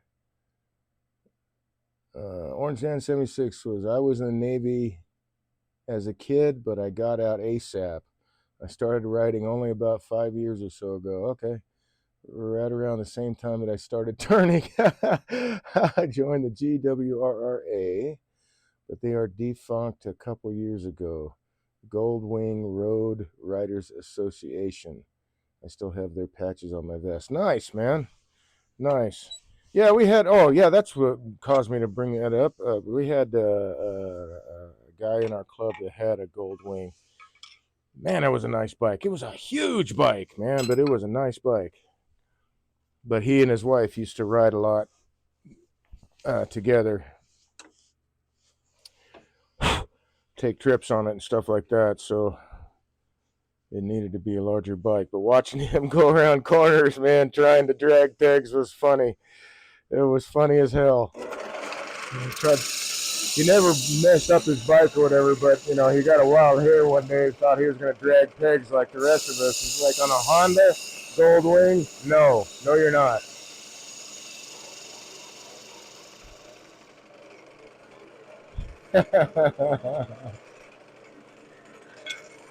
Everything turned out okay. He didn't get hurt or destroy anything. He didn't actually drag pegs. He didn't lean the bike over enough for that. So we'll finish that bead like that.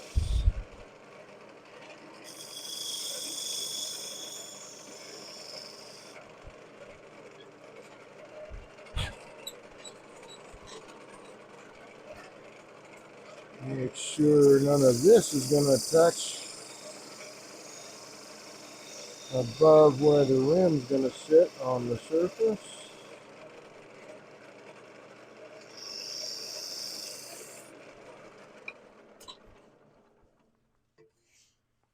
Yes, very good. I think I will, because it's right here.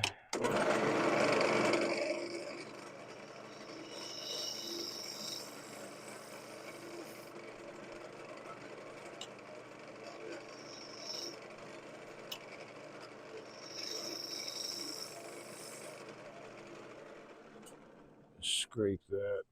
I don't have to worry so much. I'll have to do a little sanding, but not much now, so that'll work. And that is the bottom, the base. What did I do with that? There it is. It's a couch. Yeah, it is, man. Yeah, it's a really nice bike. And you're right. I mean, let's see, if I remember right, he had power assist air ride shocks, so he could raise it up and down depending on what the road conditions were. And I mean, it had all kinds of cool bells and whistles, really nice stereo, all kinds of shit. I'm like, damn, man, it's like riding a flagship. You know what I mean? And I had delusions of buying one at one point, but they are just really, really big bikes. And I didn't need anything like that.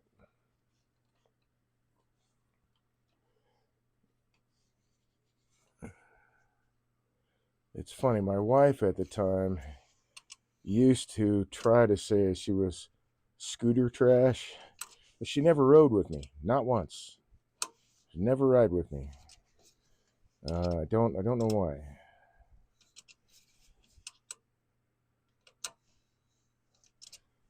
Don't care now. We're not together. But she really liked motorcycles and all that stuff. But I don't know. She was an odd woman. Okay, let's see. Let's put that away. Now I want to do something with this. Let's chew this up first.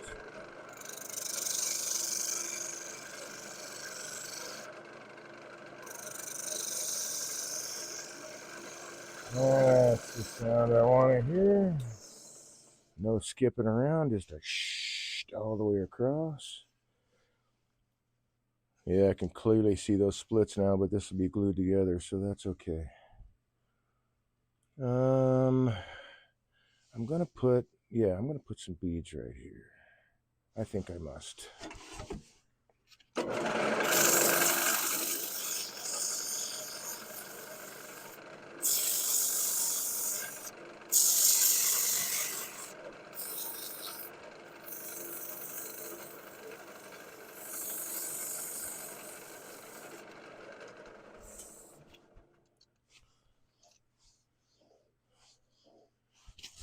Let's get the rotary guy out here.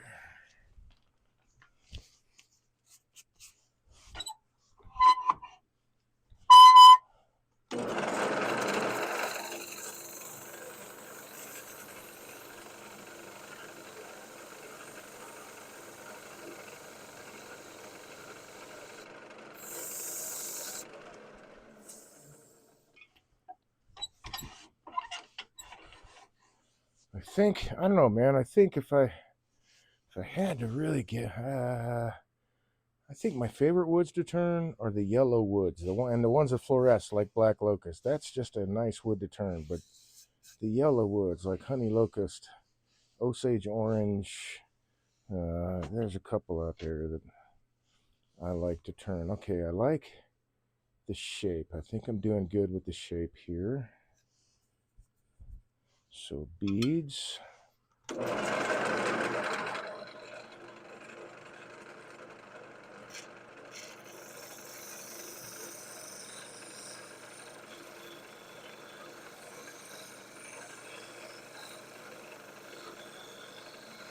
And we'll go with 3, I guess. Yeah, that looks pretty good.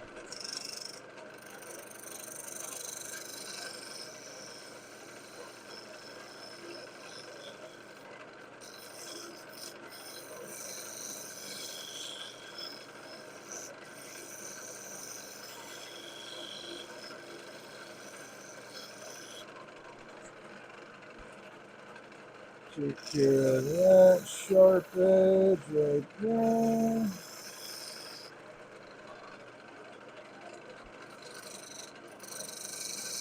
And match that side to that side. So those two curves dropping into the beads are good.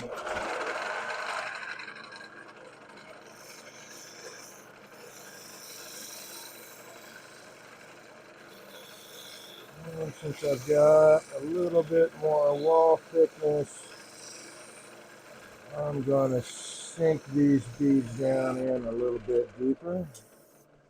There we go. So they're just short of that surface on the outside. I'm liking that. This is going to be the lid, so I need to... How am I doing this?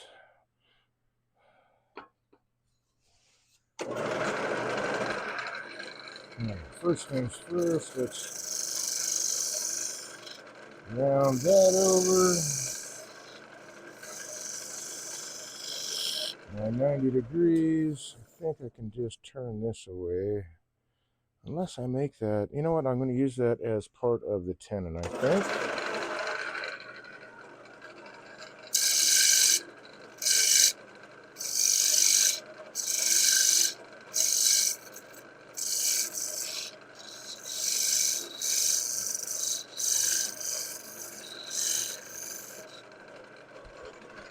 And if I had done this properly,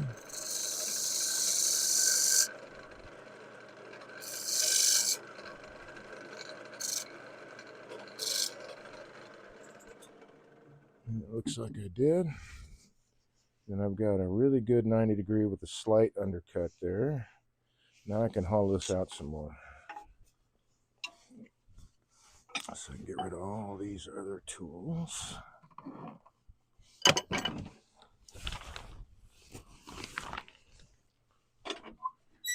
And finish hollowing out this box.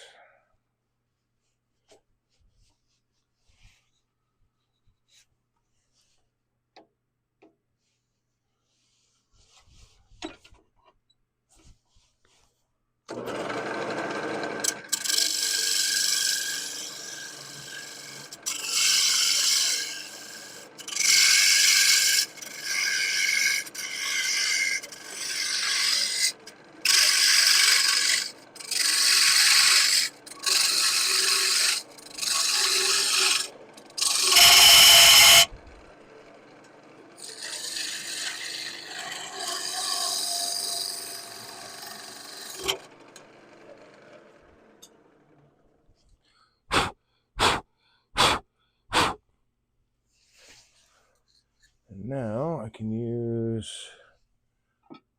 my box bowl scraper to clean up the inside and surface.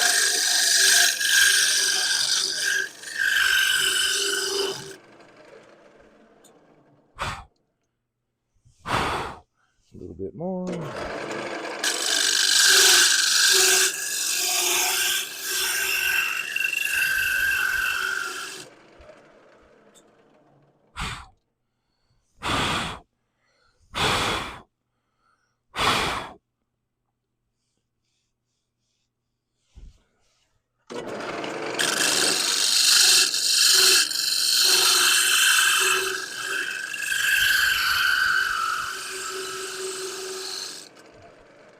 It's funny, I'm working against these splits. Okay, that's a really good wall thickness there. So I'm going to take this down a little bit more.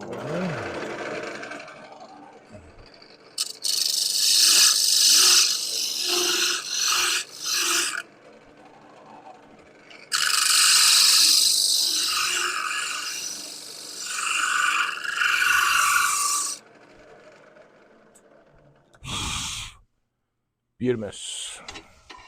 That's done. Oh, and the beauty thing about this is it being unplanned and all that. Now I can turn the very bottom of this away. Oh, more chat. Sorry, one sec. Thank you for being so engaged today. I appreciate that. That's very, very cool. Go back a little bit. Orange Dan says, my first one was the first series, so you had to use a bike pump to change the air ride, and it had an OK stereo. That was an 83. Okay. This one has buttons to change the suspension, has a place in the side box that lets you air up a tire. Nice. Or something. Yeah, okay. It has reverse. No way. They have reverse on them now? I only use it when I have to go up a hill. It has such a big fairing that I've thought about getting a slotted windshield. It blocks all the wind. Even in a vest and jeans, I'm hot in the summer. Yeah, that makes a difference. This one has a switch so that it takes heat from the engine and blows it through the leg area vents to help keep you warmer, but it is still old enough to have a tape deck. Oh, dude. Yeah, I remember those vaguely. I used to repair those things, man. A tape deck. Wow. Like cassette tape, not 8-track. I guess it was 86. You had a special order 8-track in those days. Nice, man. Very, very cool. Reverse. I did not know that that was a thing.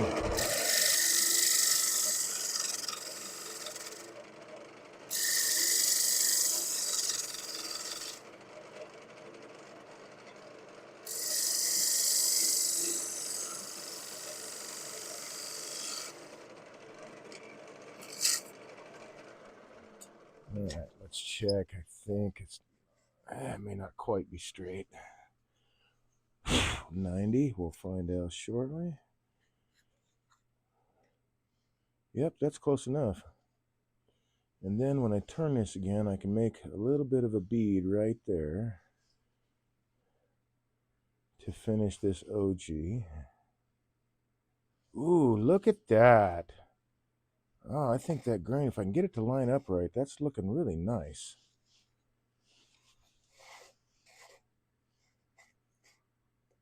Yeah, that's looking cool. I love it when the grain lines up. Different species, right? I still dig it. I think that one needs to be on this side. Like that. Yeah, that's nice. Okay, so this piece is done now. Other than some minor sanding here.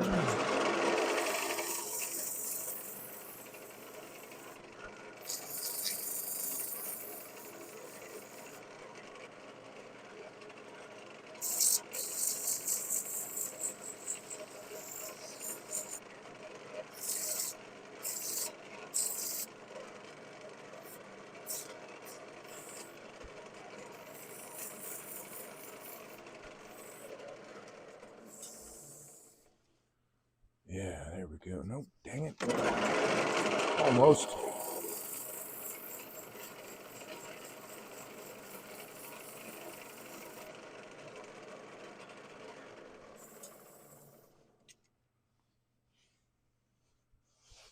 Is that shadows? Yeah, that's shadows. Okay.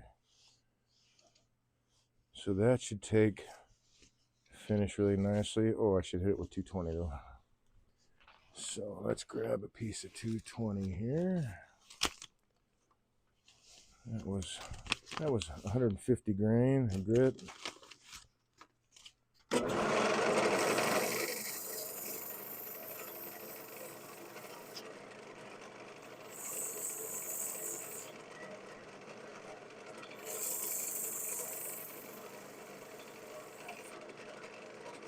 Yeah, I don't know, man.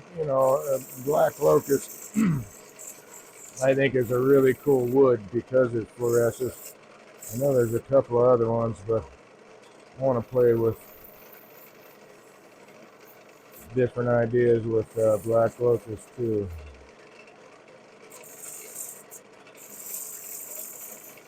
There we go.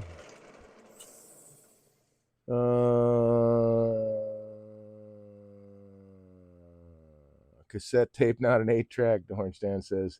The new ones are DCT. They are basically an automatic motorcycle. Well, brother, sounds like we're running 2 hives all deeps. Oh, okay. Different person. Sorry. Paradise Squatch, 2 hives all deeps. Well, all right, man. We'll figure it out.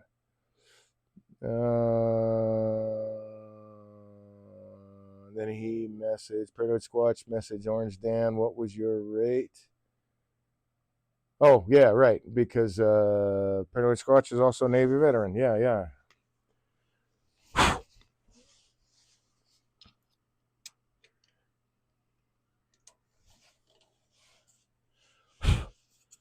Okay, so that's a done deal. Now we move on to this dude. So the first thing I want to do with this, especially since I have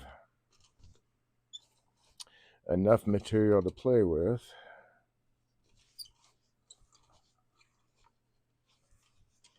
is to give myself a hold here, dovetail for my jaws.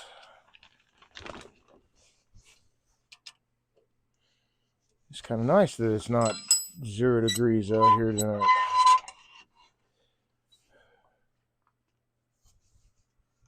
Ooh, now you're too tall.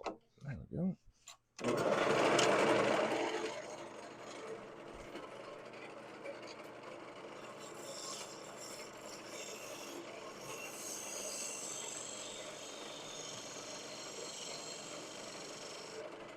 And that should be enough.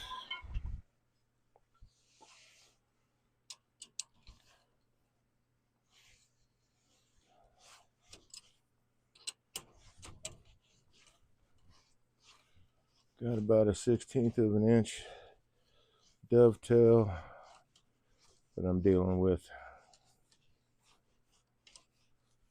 A very small piece of timber, and I am not going to put tons of pressure on it, so that is plenty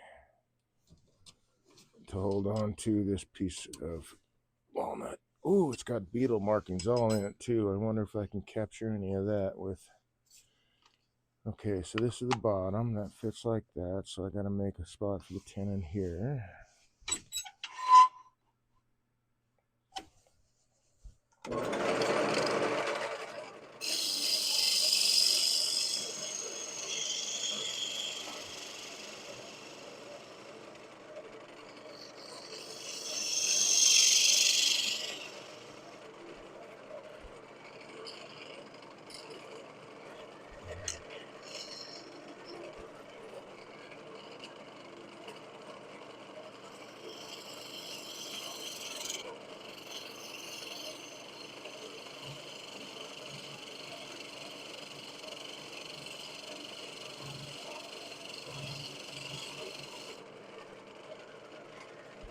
Bigger than that.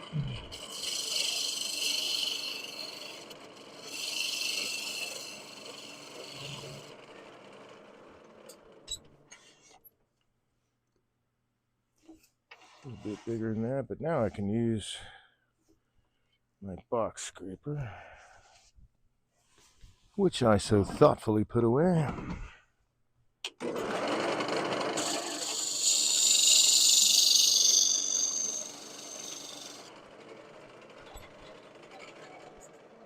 In order to sneak up on the right size. Oh man, that's close.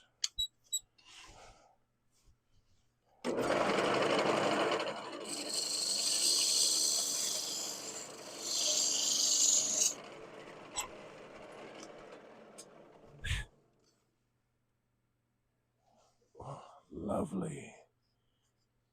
Oh yeah, okay. That works for me. I probably need to make it just a little bit deeper, I think. Just a little bit.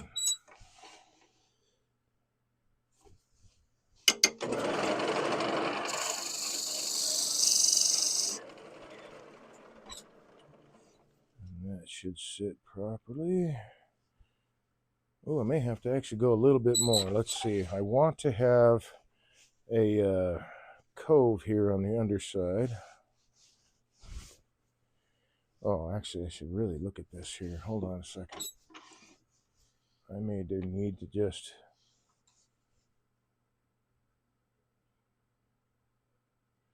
Ooh, so I can't decide whether I should use this diameter or that diameter for the lid. Let's see what this looks like. So that one would work. I don't know, man. That one might look better. It's going to be a thin...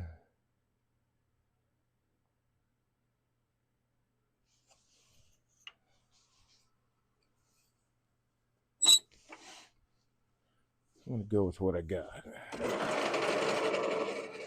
10 o'clock. Ah, nice. Maybe FC. Yes, I'd have preferred meds. Yes, I was going to school for EW, Dorian Dan said, but got out before I got to a shift. Wow, all right. You probably did the right thing, man, is all I'm saying.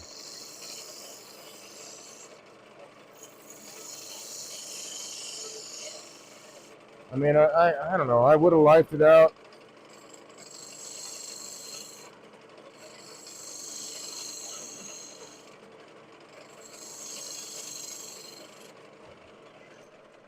I really thought about it, but having to deal with some of the stupidity in the military, I decided not to stick it out either. That was after 8 years. I really did want to wipe it out. I mean, 12 years after that, I could have retired at 20 if I wanted to. I wasn't ate up enough to think that I was going to make Chief Master Sergeant of the Air Force or anything like that. I had a line number for E6 when I got out.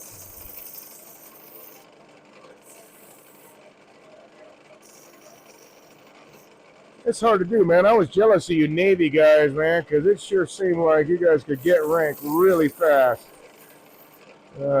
It just did. I was kind of jealous of that.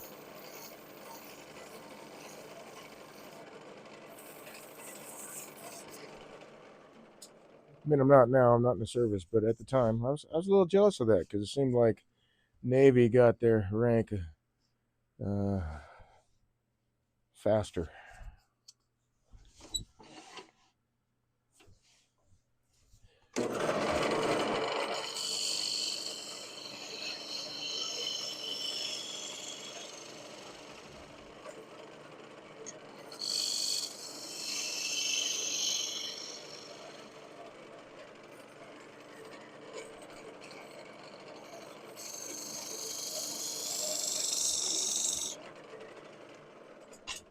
That's all I need to add to the depth there. Yes, yes.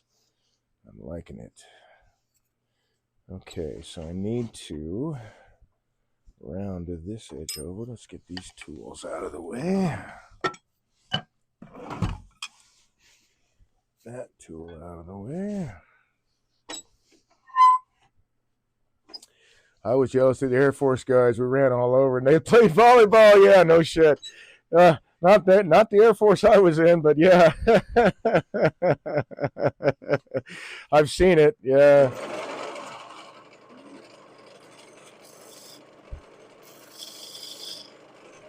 I had more in the service. I had more friends and people I worked with that were Navy over any other service. More friends in the Navy than I had quite a few in the Air Force too, but more in the Navy than I did in the Army and the Marines. I had a few in the Coast Guard, a few in the Merchant Marines. But even after I got out, it's like it seems to me that I get along.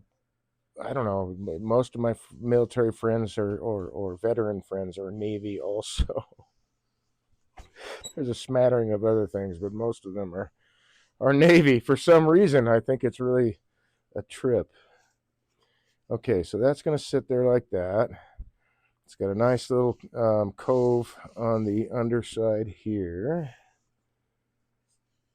So now I'm going to make a domed top.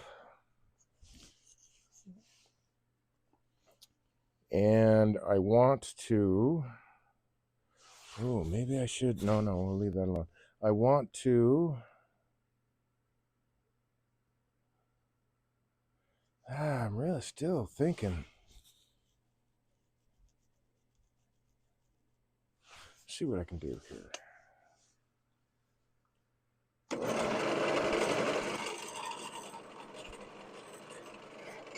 I wonder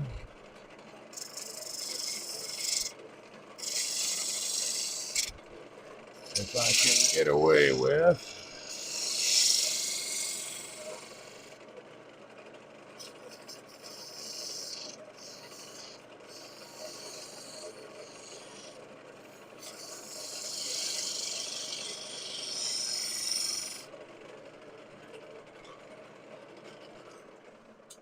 Can I get away with that?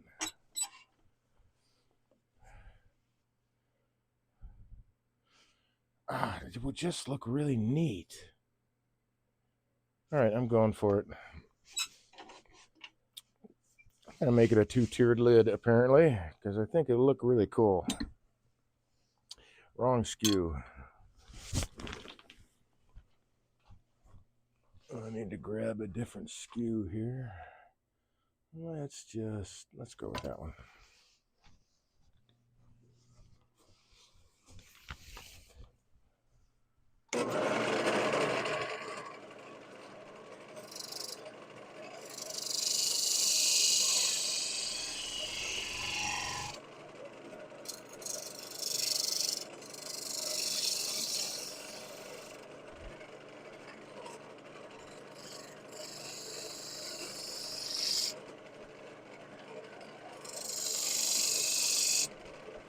Undercut this dude.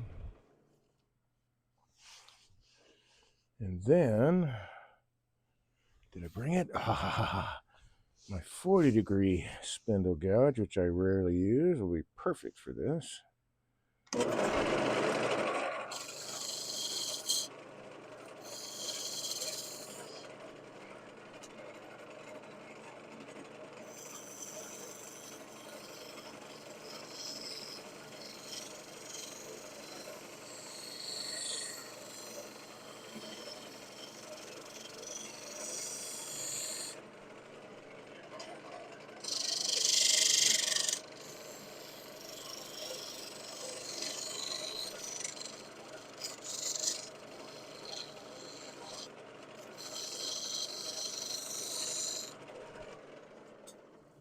Hitting beetle tracks in there, but now those beetle tracks will show up.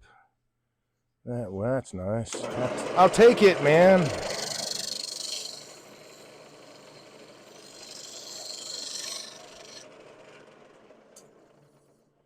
And then that's got a curve to it.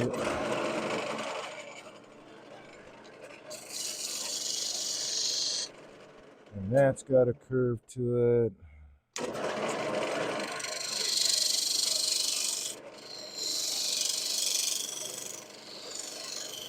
And that's got an undercurve to it, undercut curve. Okay, I'm digging this.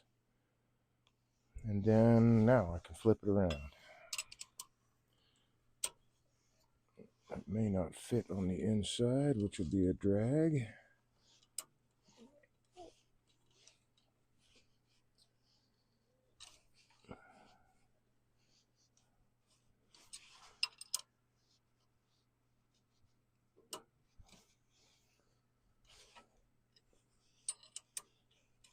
Nope. All right. I didn't think so. So we're going to swap chucks here. Orange Dan. I loved unplanned beauty in the materials. Yeah, me too. Me too. Love the galley at Lackland. Man, right? Oh, dude. Yeah, Lackland had, I mean, chow. Chow was awesome. Although the cockroaches there were the size of VW Beetles, and finding them in your mashed potatoes is not as fun as it sounds. Did find cockroaches in my mashed potatoes once at Lackland, but the food was frickin' phenomenal. I can't. Yeah, I'm with you on that, man. Let's see. I'm looking for this guy. Yeah. Lackland was a good place to eat.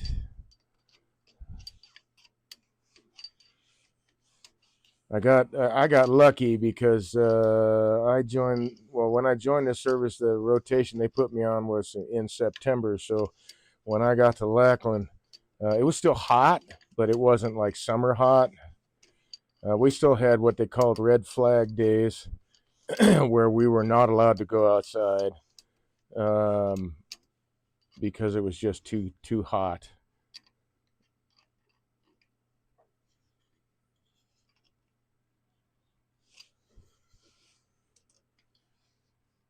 But Lackland was, yeah, that was good food.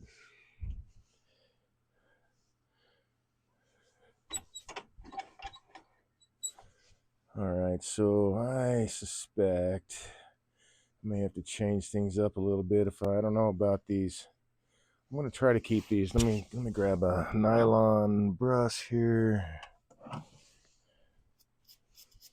Let's see what happens when I brush these out.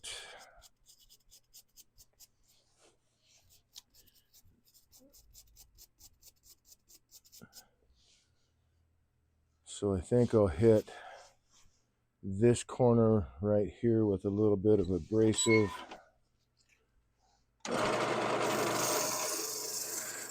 Just to round it out.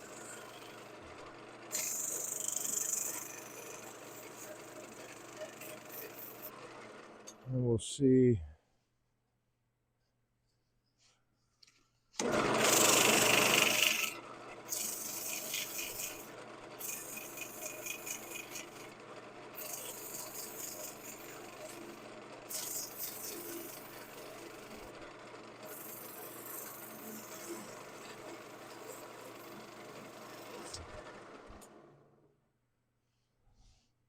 Okay, good.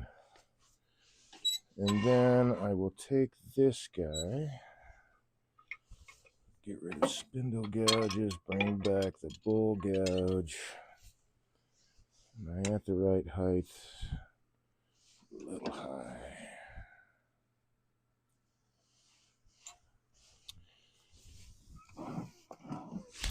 Put away the brush.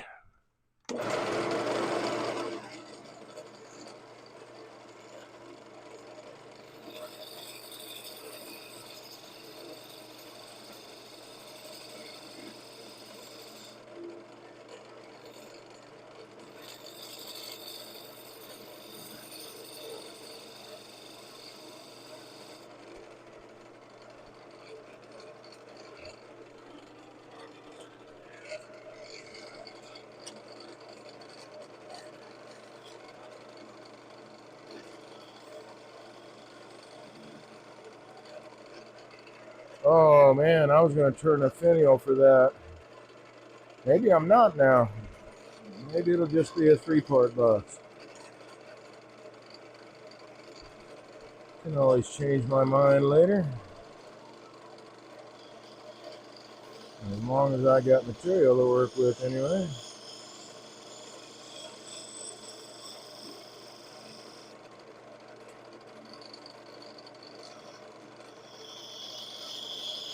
Get a nice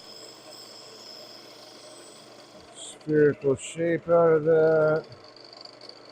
I like the way it's tucking in this way. So I'll leave that bead where it's at.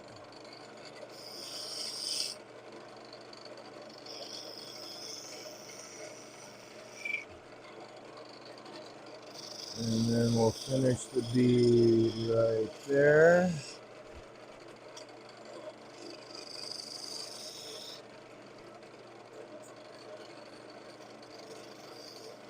Cleaned up just a little bit, and then let's see. Oops, I need to fix this.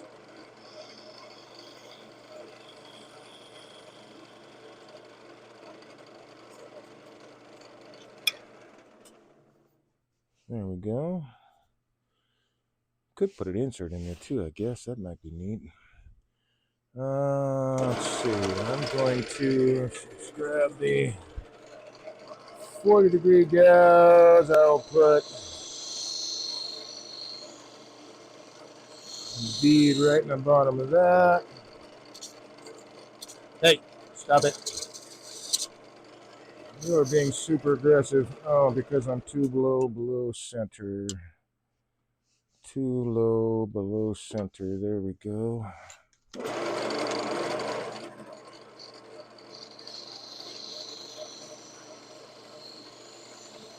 Clean that up.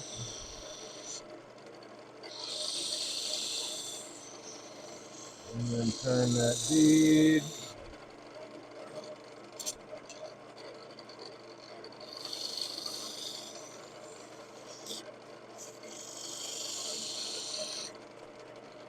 There we go.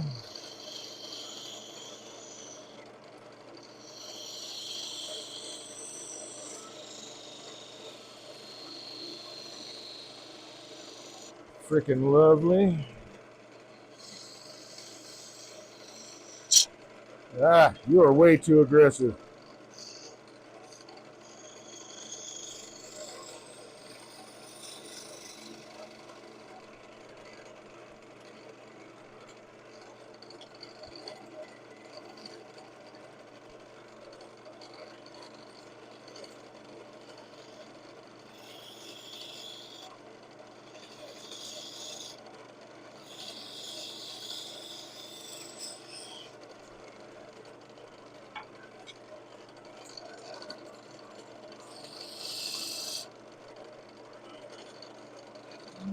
It's looking all right.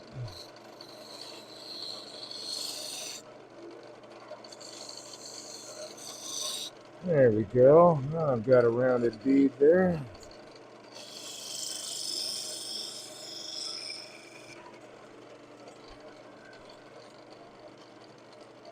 And, you know, that could be cool. I'm like overcomplicating shit just because it looks cool.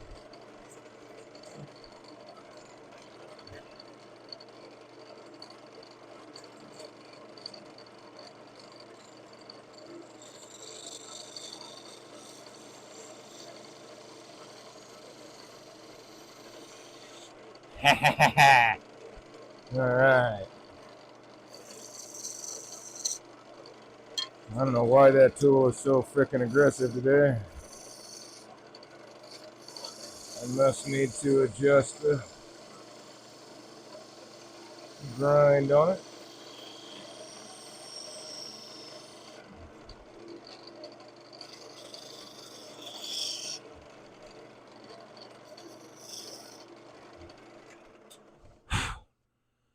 Yeah, that looks pretty nice. Okay.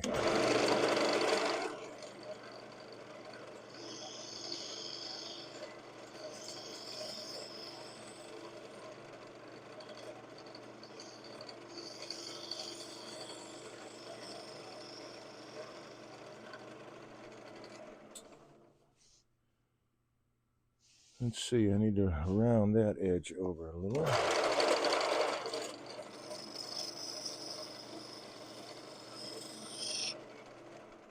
So it looks more like a proper bead.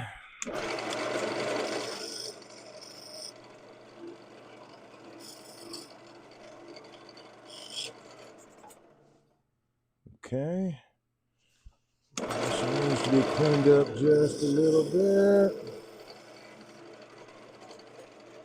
And then I want to take that one down, so let's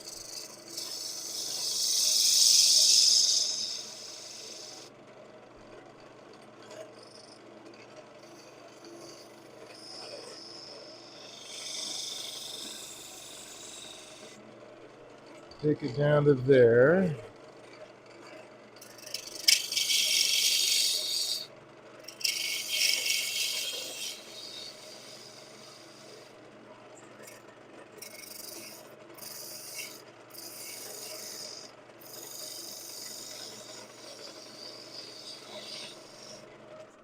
Before I do anything else. Okay, so this, I was worried it might break away, but maybe it won't.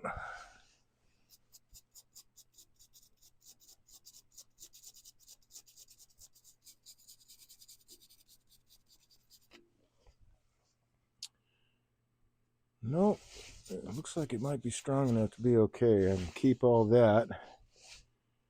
And actually I can do something with that. I don't have to, I don't know, I may fill that with, I don't know, I'm not sure.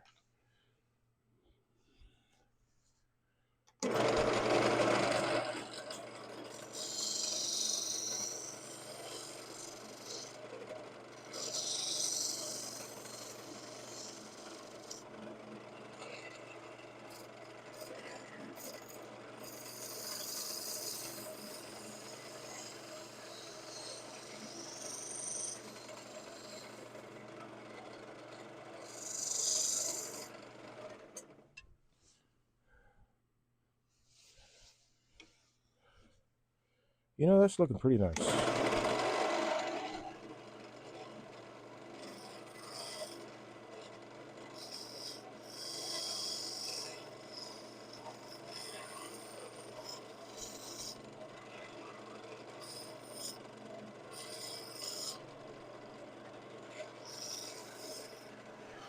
I like playing with beads, man. I think, especially since I learned how to do a running bead, taught myself. Maybe that's not entirely true. I mean, I had to see somebody do it once, and once they did it, I figured out. You know, I didn't take classes or whatever. I just figured out how they did it.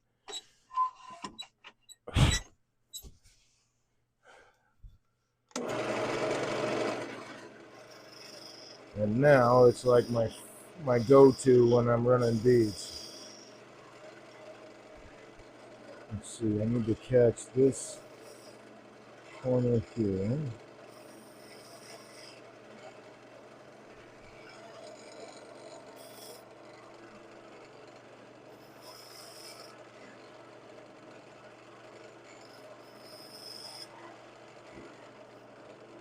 I need to get rid of the corner. There we go. And then I just need to clean this up a little bit.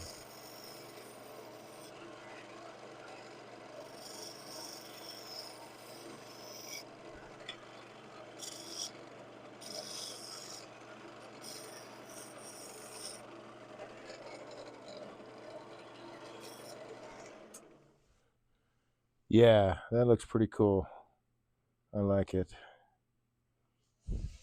So, in order to avoid the pitfalls of sanding something like that,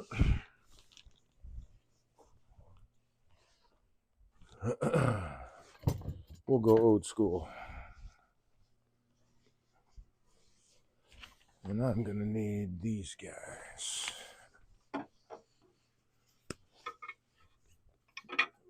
So I'm going to take my 3/4 inch skew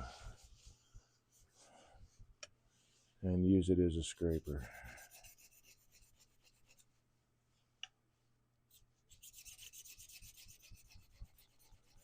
Just hone it up here real quick. Lackland, Paranoid Squatch, where I got pepper sprayed for the first time in mid-July. Oh, is that all? Oh, that's not so bad. I got gassed in October. That was the first time that I had that training, was Lackland Air Force Base. And then every freaking base I went to, I had to get gas mask training and tear gassed and do chemical warfare training, and have, make sure that you could show how you could put on the suit and all that stuff under battlefield conditions, yada, yada, yada, yada, yada. I carried that bag with me every fucking deployment I went on. I hated lugging that stuff around. I don't know what you guys call them in the Navy, right? We had different bags: A bag, C bag. The C bag was all the chem gear. A bag was uniforms and stuff like that. And then you were allowed, when they didn't do inspections, and depending on what, kind of situation and deployment they were sending you on, you could have some civilian clothing in there. But that was a separate bag.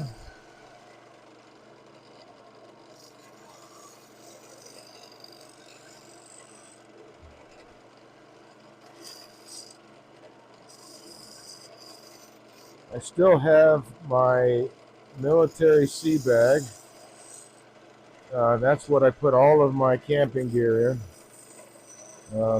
All my hammock and all the stuff that goes with that, because I don't tent camp really anymore.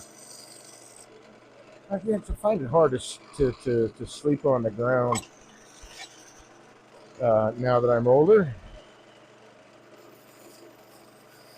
In fact, I'm pretty sure, somewhere tucked away, folded, as you do because you're trained to do that. I have 2 duffel bags that are folded for storage. The military folding where the main handle is right on top. So all they had to do was pick it up and unfold everything for you. That's how they checked it.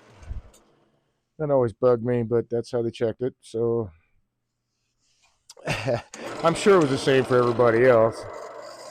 How to fold your duffel bag for storage and whatever. So I still got 2 duffel bags tucked away somewhere.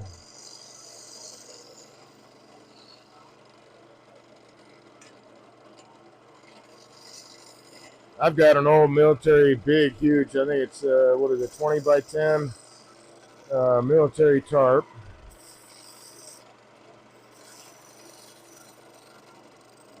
I don't remember how I got away with getting that out of there.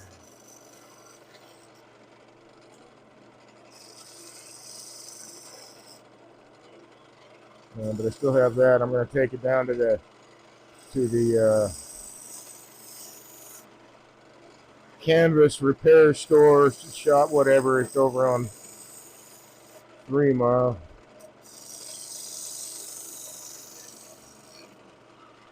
I want to have them repair it, and then I want to use that material, that 10 by 20 material, to make equipment covers out of for when I have my mobile studio slash extraction room. That canvas will last forever. That is looking really sweet. Okay. I think, I need to hit that again. I need to hit this bit again.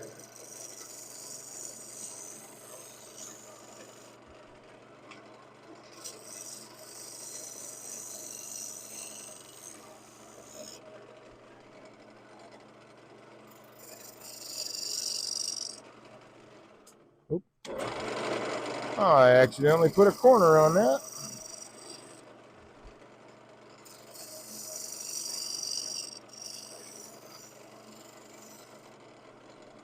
There we go.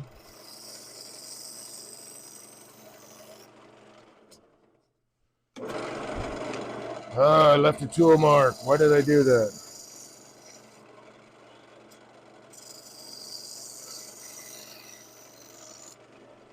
There. Now there's no tool mark. All right, this guy's got to come off, so that means the screwdriver is handy. Let's hold that back.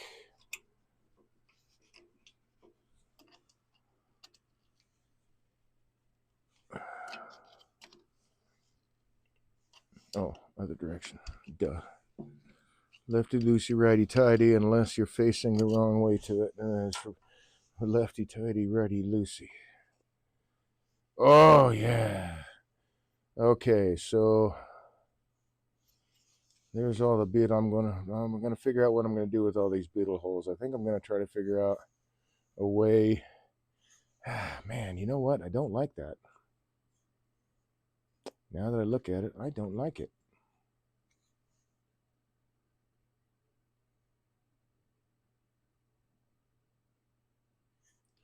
I'm going to change the lid some, I believe.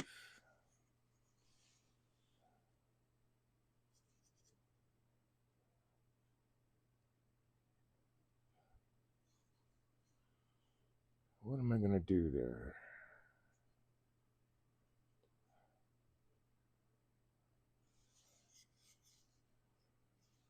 All right, if I look at that from here, yeah, it looks like a big, huge, clunky lid. I don't want that.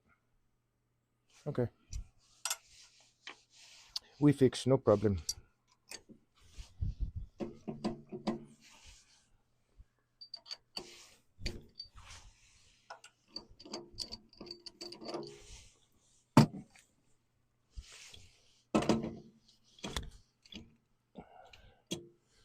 Oh, Newton chat. What do we got here? Oh, mid-July. So we did our gas mask general quarters. Seriously?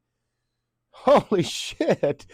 And CBRNE at sea, usually on the hottest day as close to the equator as we could be. Yeah, right. Or using British threads. That I don't understand that reference, but yeah, sounds like the military to me. We're gonna put you in the most unforgiving position to take these, to learn how to use your gas mask properly. We're gonna gas you, blah blah blah blah blah. I lost count. I had to go every quarter because of the job I had. I had to go every quarter to get gassed, just to be evaluated, and I freaking hated it, man. But after a while, as much as I hate to say it, you get a little used to the gas, which is, from what I understand, not the point of the situation or the training.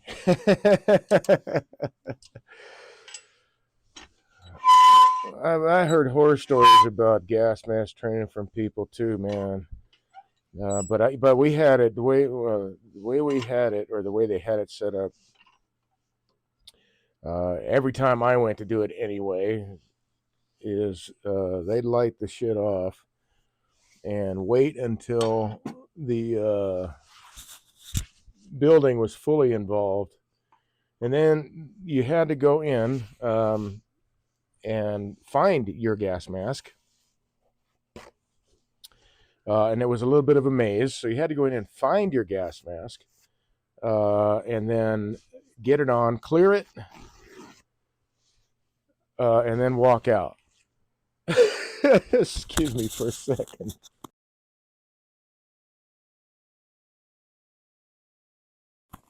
And of course, they don't make it easy. Like, oh yeah, we'll just put it on this table at the other side of the room. No. You had to actually hunt for it. Great training though. Lots of tears shed. Lots and lots of tears. Okay, I need, let's see, eeny, meeny, miny, mo. Where'd he go? I don't know. Not you. Ah, there you are.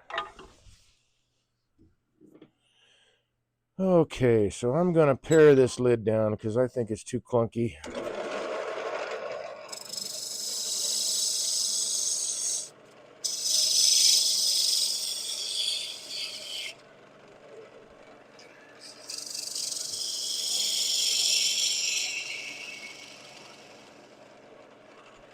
Unfortunately, I can kind of get away with it because of the, oh, you're too low now. Because of the features that I put on the lid. I can hold it in the chuck.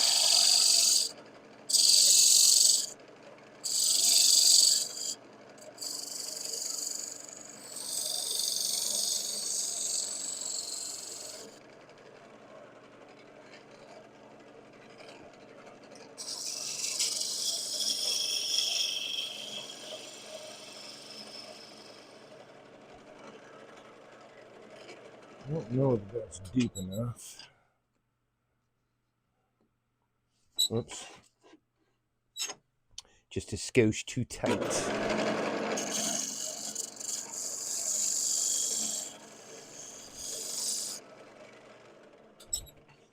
I don't know. I guess I'm really glad that I didn't wind up in Texas in the summertime. They gave us base lib, and you go down to the river walk in San Antonio, right? Which that was a kind of a neat thing.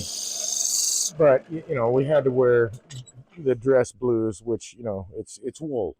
It's wool. So we had to wear dress blues going out on base lib, and it just made it not fun.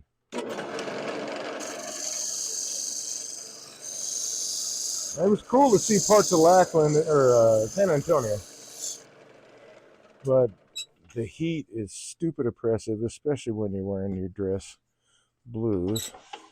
Although you guys, fucking Navy guys, I tell you, man, got to wear jeans all the time. Got to wear jeans. They called them dungarees, but they were jeans, bastards. I know that's not true. It was a Navy uniform, and maybe it was denim, but I definitely don't. I don't envy the whites that you guys had to wear and keep fucking clean. Oh my god. I mean, that wasn't your dress uniform, but the whites. I can't. Man, I'm glad I didn't have to deal with that.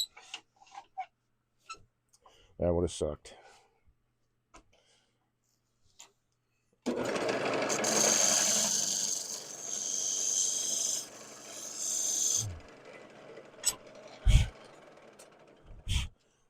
I loved the Navy camo, though. I don't know if they still have it. It was the blue pattern. And I thought, and I guess it was meant to, like, be a pattern for the open ocean or some shit. But when you're out in the open ocean and you're off the ship, you want to be found easily. It would be my guess.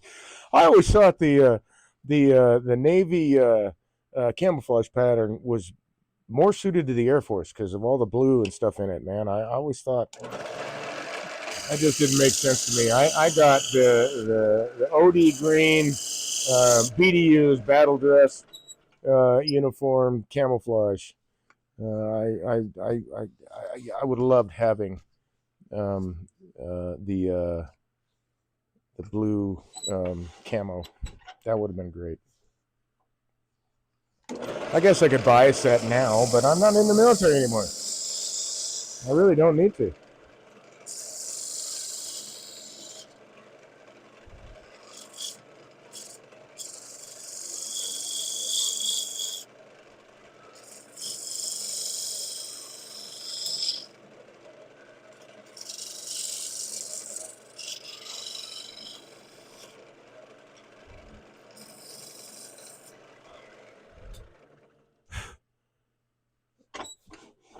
I used to love. I think part of the reason I didn't have many friends that were Marines, jarheads, is that I used to. I used to make fun of them.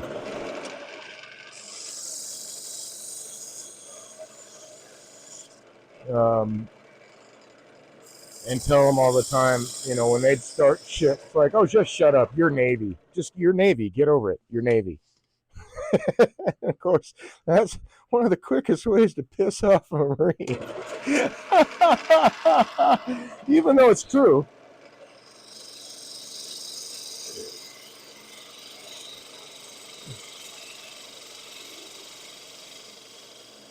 They didn't like to hear it.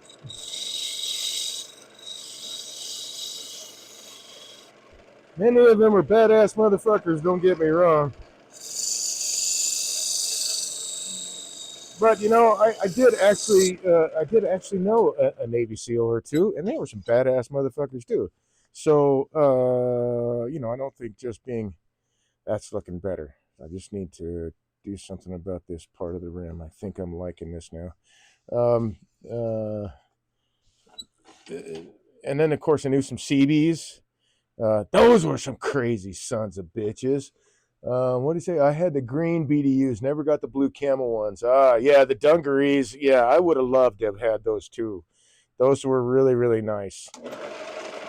I used to joke with my Navy, I still do, obviously, with my Navy friends about how they always got to wear denim and jeans, in the service, and we all had to wear, they had to wear civilian clothes, and we had to wear actual uniforms.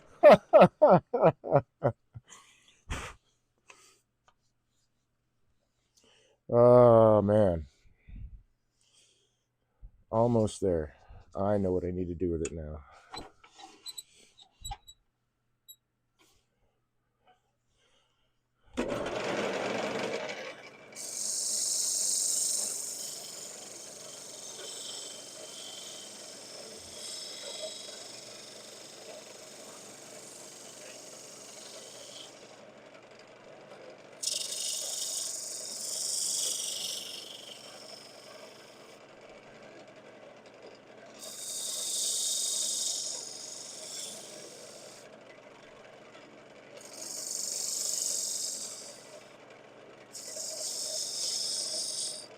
Yeah, dungarees were, that was, I really was jealous of the dungarees.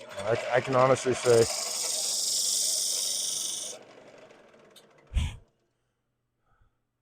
But it is funny.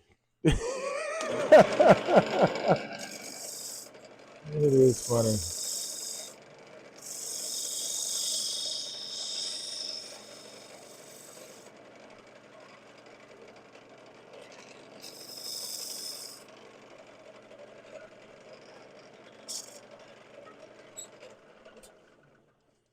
All right, now, yes. All right, so I need to make it just a wee bit deeper for the tenon, and I am going to call that good for the lid. That looks much better.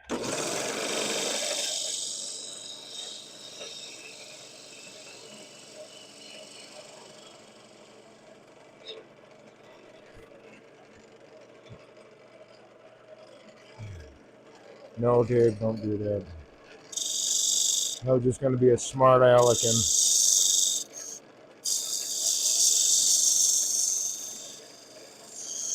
consider turning the inside of the lid to match the outside. There we go. And that's not a bad fit. I don't want it like super tight.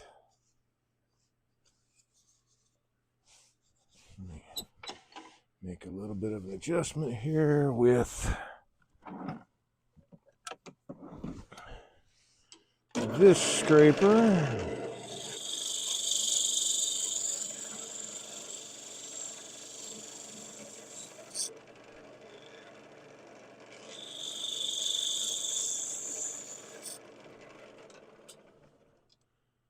And I don't think I need to sand anything there, but I'm going to take my scraper very oblique angle. And just clean up that inner surface right there. Get that burr right in there. And then I will take, I think it's this guy, there we are. It probably won't work as well, but there we go. No sanding on Tuesday. No sanding on Tuesday.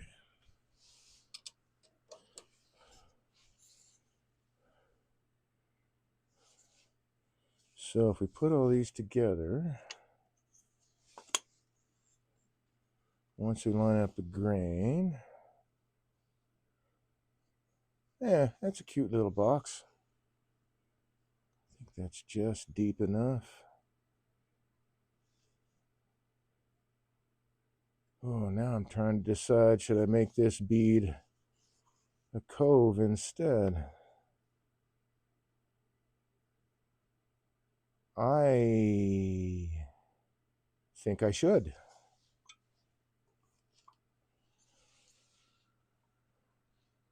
And I think I will.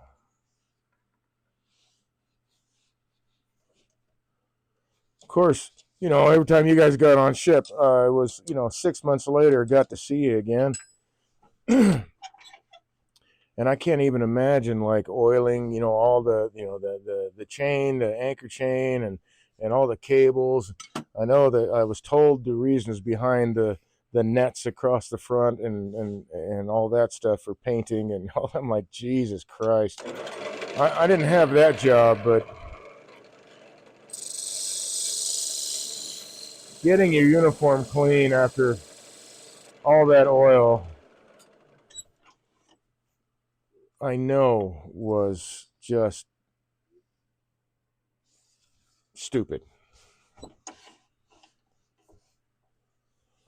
Okay.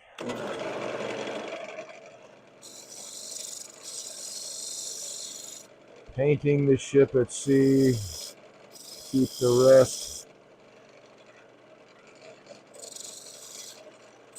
at bay.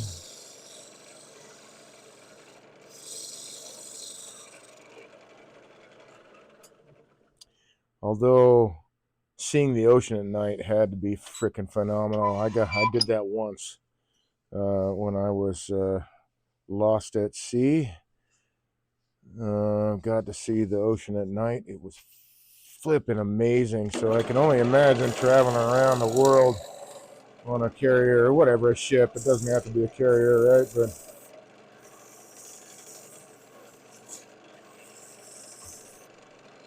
I think I did deal with mostly carrier guys because I was a fuelie, and had a couple of Navy friends that were also fuelies on carriers. Talk about a crazy, I mean, just a crazy. I thought being in the Air Force was kind of nuts, but the things you got to do on ship, I don't know, man. And those carriers are they're floating cities, right? They're just, all the amenities are there. I don't know what else you guys had, like movie theater maybe on the ship. I don't know. I'm just guessing, but gone for 6 months. They got to keep your guys entertained somehow. Okay, that looks better to me. All right. And then that guy, so I got that curve, and that matches. Yeah, I'm liking this. All right, so this is a box that's ready to go together. How we doing on time? 20 minutes. All right. Yeah, I think that'll work out just fine. I think I could play around with the wall thickness a little bit more. But that'll all glue together really nicely.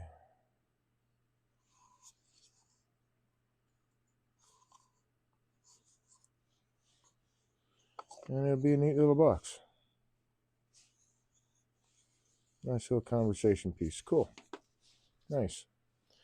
And so that's what we're doing with scraps today, class. I don't think I can hold that in there anymore. Got to use the other chuck, perhaps. So I'm not going to actually make a finial for this. I'm just going to leave the lid the way it is. It's not a really tight friction fit, so it'll be easy to take it off. I have to use the other one, aren't I? Okay. I think I could probably get away with not doing anything.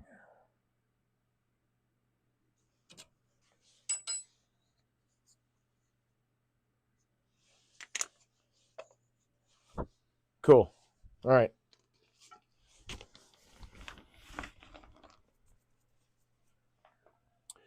Let's go back to this camera here, tilt that dude up there, turn off the light, clean off the dust. This time it's not me fogging up the camera. All right, so this is the first week of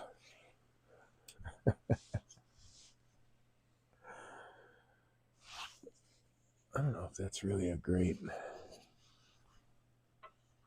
I'm sure you've probably seen it just fine, but yeah, the lighting's not awesome. So once I get this together, I'll photograph it, put it on my Instagram, and that will be available in my online store. Very cool. All right, so that's the first project with scraps. So next week I'll start another one. Where am I at here? Oh God, let's put this away. So I'm not going to use that. And we got about 15 minutes left. So before I'm going to wrap this up, so if there's any questions or comments that haven't been posted in chat, now's your chance for this evening. I appreciate very, very much Paranoid Squatch for the support for the channel, the gifted subscriptions to my followers. Thank you very much. And thank you also for subscribing. Actually, I should check out, like, do you have a Twitch? Dave, I don't remember if you do or not, because I know you game. I don't know if you game on like Twitch or whatever. If you do, I'll find your channel. Tonight, though, the first thing I'm going to do is go to, once I get dinner set, go check out Orange Dan's demo on his Twitch channel, Orange Dan 76. You should check it out, man. Pen turning with CA finish. That demo he did for Detroit area woodturners. Thanks for stopping by, Dan. Everybody, thanks for stopping by. It's kind of fun to remember the ribbing that goes on between what is it, inter-service ribbing we give each other. Sometimes half in seriousness, but most of the time it's all bullshit and ruffling feathers to see whose feathers get ruffled, right? Okay, so it is Paranoid Squatch on Twitch, just like your username in the chat. Duh. Oh God, man, I don't know something wrong happened to my brain today. Anyway, for those who may have made it at the very tail end here, thanks for tuning in. My name is Dave. Nope, we're down to Wiley, Smiley, Kylie, and Paranoid Squatch. It looks like TC Smo, Orange Dan 76, Striker, AO Striker, and Tinder, I can't remember his name, all kind of bailed, which is okay. About to wrap this up. Thank you very much for joining me. My name is Dave. I'm a wood turner. I started this channel to become a better teacher, a better demonstrator, also a better turner. It's more practice for me, and also the more turners I work with, from beginner to advanced, the more the people I work with, the more that information that I'm sharing with them gets cemented in my own head, and of course I put it into practice in my own studio. So Proper instruction, proper practice will get you a lot further than trying to just bump it along. And hey, man, part of the gig about this channel is to simplify things, make it easier, to show you more efficient ways to turn that are not so hard on the body. We don't want to beat ourselves up turning. Because then, I mean, I remember when I first started turning, and it was a lot of bumping and grinding, and I was not all that into it, man. It was all right, and it got me started off on the therapy journey with wood turning. But man, uh, it was a rough start. Um, I'm glad I found the turning club here in town. I'm glad that I got hooked up with Lyle Jameson, my first mentor. I'm really, really glad for the instruction that I've gotten from Mark Gardner, uh, Stuart Batty, Rudy Lopez, um, uh, Jack. Oh God, come on! Why am I forgetting Jack's last name? Wow, that's messed up. Lauren Niclot, although he was more assistant, but he gave me at least some instruction on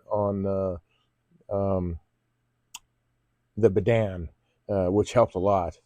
But anyway, all the classes and stuff that I've taken, it's been a community effort, I guess. But definitely, I put the practice in, and that's where you're going to see your gains. That's just all there is to it. Um, they say I guess it's they say it's similar to riding a bike, and where like, if you're away from it too long, you got to spend a little time to pick it back up because the balance isn't just right, or whatever. But the more you practice, the better your turning will get. And I highly recommend taking classes from turners who are better than you, who do things that you haven't even tried yet, or that you have been too afraid to try, maybe hadn't considered trying something new, different. The tool skills are, in general, pretty much the same across the board, depending on what you're trying to turn or whatever. And that's where I think this channel comes in really, really nicely, because I do talk about the most efficient way to use your tools and as much utility as you can get out of your tools. I like to talk about that because I don't like unitaskers. Unitaskers, I mean, there's some, like, they're made for one purpose and one purpose only, but they do that purpose better than anything else on the planet. That's a good unitasker. Everything else is pretty much, they might call it a unitasker, it's garbage. In my opinion, anyway, I don't want to have unitaskers. I want to get as much utility out of these tools as I possibly can, because they're spendy, they're expensive. I don't want to wear away. So, learning how to sharpen properly, learning how to, just getting your grinder set up, learning how to use the tools properly, learning for yourself what grinds you like, and then repeating those grinds on your tool so that you have the same tool. Each time might be a tad bit shorter, but it's still the same tool because all the grinds are the same. So you want to be able to repeat those. You got to be able to repeat the cuts that you make. It's practice, practice, practice. I do talk about that a lot, but I do get asked, man, like, what's the secret? There ain't one. And I've even been accused of hiding the trade secrets and all that stuff. And like, yeah, there's no, I mean, there's no secret. And I don't believe in secrets in wood turning anyway. There shouldn't be. If there's something that I think is really cool, might save somebody some heartache and some maybe flatten that learning curve a little bit, I want to tell that person.